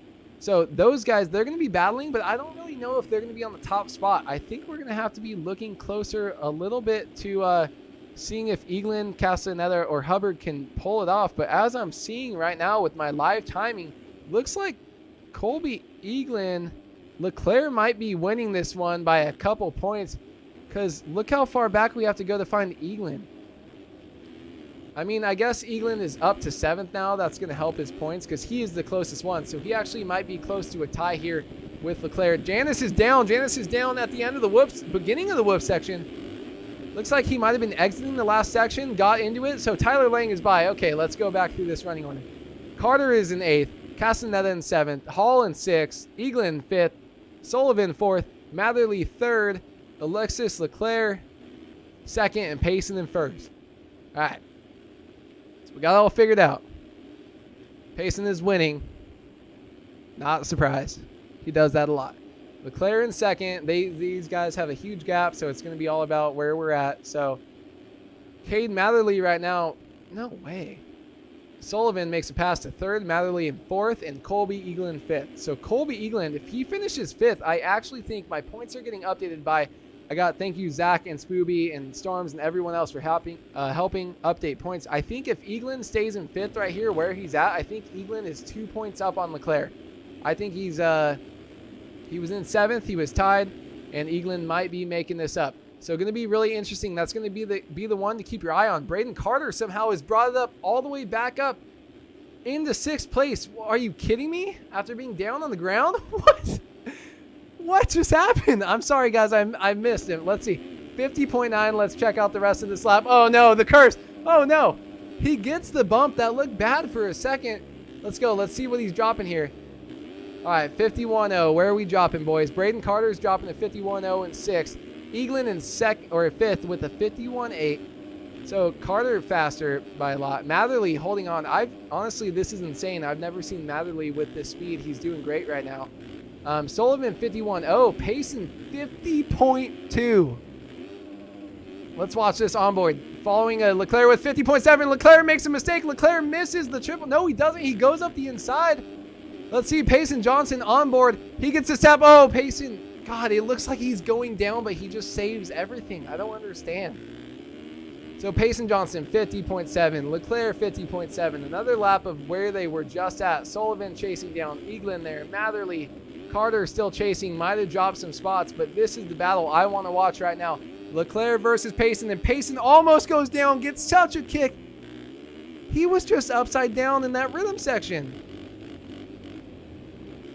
Oh my goodness gracious. Payson looking up the inside. You can see just how tight that corner is. They have nowhere else to go but the outside. Payson into him. That's his own mistake. Payson jumped too hard. Payson into him. Is he off the bike? Payson is. He is off the bike. And he is over the lip. He's going to be able to go over the table, so he might be able to figure this out here. But he's going to lose. He's going to lose 1 spot to Sullivan. That just shows you now 8.2 second lead out front to Leclerc. What is happening? I can't even get back to my camera. So Leclerc is 8 seconds out front. You see him there. Sullivan here made the pass. I don't know why Payson. He is so insanely fast. He is the fastest guy in the class, hands down, all the time. But, like, right there, he didn't have there was no pass there ever. Like, right here, he's getting sketchy. Why would you do that? Sorry. Back to announcers. Payson Johnson made a bad decision. Completely destroyed Luke Sullivan. He's going to get up first, and now he's going to be ahead of him.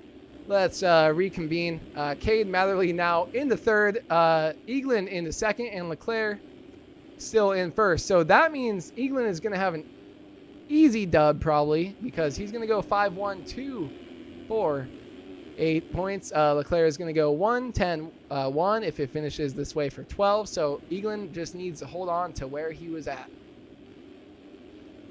It's insane, man. Matherly, what a great ride by you. I'm really impressed by Matherly.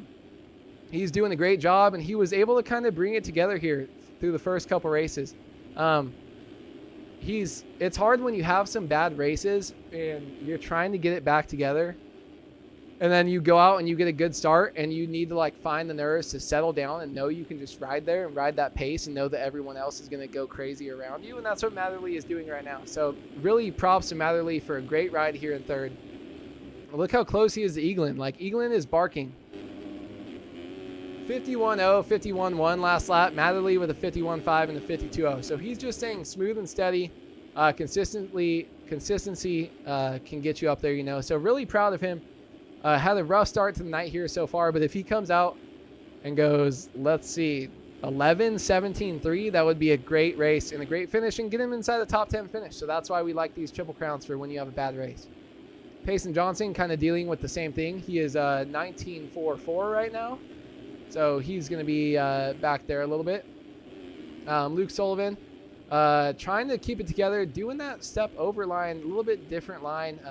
Same section he got taken out on. And Braden Carter now. Braden is up with a 49.9 still. He's up to 6th place. So he's just trying to gain as many points as he can. He doesn't want to win the race. I don't think he has a chance with the way his points are. But he's just trying to get himself up there and not lose as many points to his championship contenders. Actually, I can give you guys live points as live as I can get them. So let's go back to Alexis Leclerc. We are 8 minutes in. We got 4 minutes to go plus 1 lap. We have Alexis Leclerc. God, talking is really hard after talking this much. Alexis Leclerc out front. He has gone 5-1 as he kills that lapper. Sorry, 1-10-1. He'll have 12 points. That's going to be good enough for second as we stand right now. Colby Eaglin is going 5-1-2 for 8 points. So beating Leclerc by 4 points, Colby Eaglin can drop all the way down to 4th. I think Leclerc would win by best lap last race, and he would have 2 wins. So Eaglin needs to be 4th or better, if I'm correct, to take this one home. And Payson Johnson is sitting at a 19.43 for 26 points. Let's see. So Cade Matherly right behind him. He's kind of out of the picture a little bit. He's going to be getting a top 10. Sullivan as well. Let me see. Castellaneta or Braden Carter. Braden Carter with that move into 6th. No, it looks like he was in 5th. He moves back to 6th, but that's still going to keep Braden Carter is going to be your podium spot here. Braden Carter with a 3.12.6. We'll give him 21 points. That's good enough for a podium on the night, as he's actually going to go past Payson. Payson goes down, so that's another spot Payson loses. Payson did move up into 4th in front of Castellaneta, but he's going to lose that spot as he just went down. So Braden Carter into 5th. That moves him up to 20 points on the night. So he is holding a podium right now. We're looking at Eaglin, Leclerc, and Carter. But this race right here that we got going on so far, a little bit getting stale. It's all about what do these guys get the overall. They've been so back and forth all night. It's just been crazy. These guys are, they're so consistent. They're so fast. But a couple mistakes. You got a 1-10-1, a 5-1-2, a 3-2-5. Like everyone in the top 5 has had a finish outside of the top 10 except for Colby Eaglin.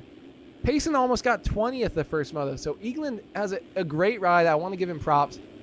5th place, 1st place, 2nd place. I don't see Hubbard in points. Hubbard's way back there, guys. No, he's not. Yes, he is. Hubbard's in 8th overall with a 2.522. Is that right? Or am I not getting updates? If I'm not getting updates, that's totally my fault. Hubbard might be up there. Okay, I'm sorry. I looked at chat. I don't know where Hubbard is. Oh, his thing died. Okay. Yeah, Hubbard's in chat. Okay, so Hubbard, you were doing great until you weren't. So what a great ride by Eaglin. The only guy in the top... What?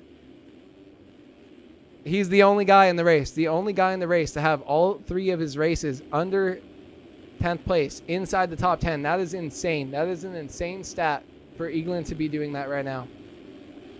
As we're 11 minutes and 14 seconds into this race.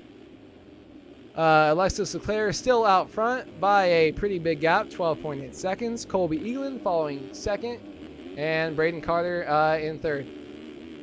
6 seconds back from that. Still just cruising around, pacing right on his heels, though. I'm not sure if there's nothing would change if he gets Carter. Just kind of your help. Oh my God, look at that line. What? Well, that'll change. That'll drop you a 49.3 if you hit that and you're chasing the championship leader right there. That was insane. So 49.3 and the next fastest is a 49.9. I kind of want to keep watching him because I think we still got more than one lap. That was nuts. If someone go out there, no, Braden Carter's down in the whoops. That was a weird crash. He was so slow speed. I don't know what happened. So Braden Carter going down. Is he going to lose a spot? He loses a spot to Boutigny. Oh, Braden, I don't know if that was a smart move or a desperate move. And it was a desperate move, and Boutigny's going to hit him. Braden Carter is still off the track. Luke Sullivan goes down, trying to capitalize. Got a little bit too excited there. So Braden Carter, he is now back here in 6th again. I'm not sure what effect that's going to have on points. Enzo Boutigny 5th. Matherly 4th. Payson 3rd. Eaglin 2nd. And Leclerc 1st. So Leclerc is trying to bring this thing home. Leclerc or Eaglin will have the win for the overall if he brings this thing home in 1st place here tonight. Or if he stays where he's at, he will take home the number 1 spot tonight. But great ride by Eaglin. Great ride by everyone. Payson Johnson battling a lot of diversity. Matherly, great rides. Carter trying to make another pass back. We'll see what happens here. Oh, that was a lapper. I'm sorry. All right, Alexis Leclerc takes the win in 450 Race 3 here in Arlington for round 7 of the 450 Triple Crown. What an amazing race. So much craziness happening. Colby Eaglin, though, with a great ride going 5-1-2 for 1st overall here at the Triple Crown in Arlington. Payson Johnson had an insane first race with a 19.43. That's going to get him, I think, 4th overall. Great ride by him. Cade Matherly able to bring it all together, have a great ride here, coming across 4th. Boutigny 5th, capitalizing on all the mistakes from everyone else. Great ride by him as well. And Braden Carter 6th, coming across. Your points leader, I think he will still be your points leader. Just going to close the gap up a little bit because Leclerc is going to finish ahead of him. I think just 1 spot in the championship. Caleb Hall coming in 7th. Sullivan 8th. Jackson 9th. Tyler Lang 10th. Davis 11th. Janice coming across in 12th, and that's going to be it. Let's go ahead and check for cuts.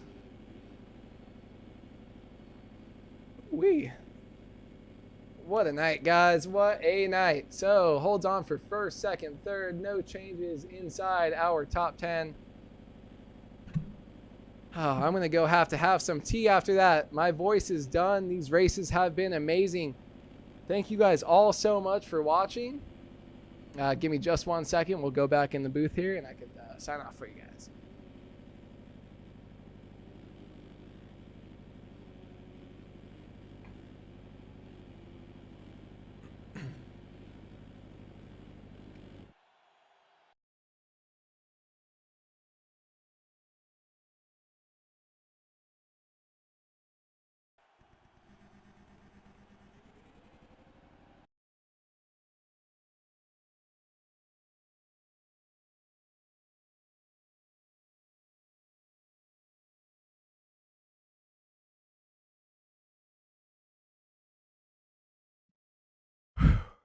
We did it.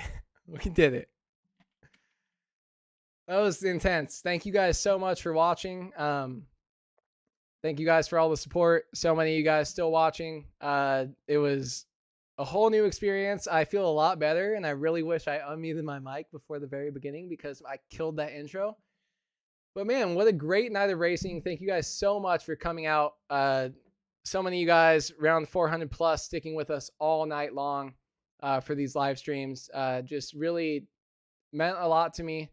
I was really nervous, but I just got in the flow of it, and this is a lot of work. So you guys need to be proud for Kellen too, for doing what he does all night too. Thank you, Justin, for the L's. But thank you guys so much for tuning in. This was round 7, Arlington Triple Crown of the AMA MotoOption Esports Championship. I probably butchered that. Race Factory Gaming Supercross. It's been amazing racing all night, and I can't wait for round 8 when we come into Kellen's going to be back here in the seat. I'll be back on the couch. We'll be chilling. We'll be bringing you guys the action from all 17 rounds of this series. Congratulations to our winners tonight. Colby Eaglin with some consistency in that 450 class, bringing it home, and Rasmus Balzer also taking it home through a lot of adversity. So thank you guys so much for being here. You guys have a great rest of your night. Thank you.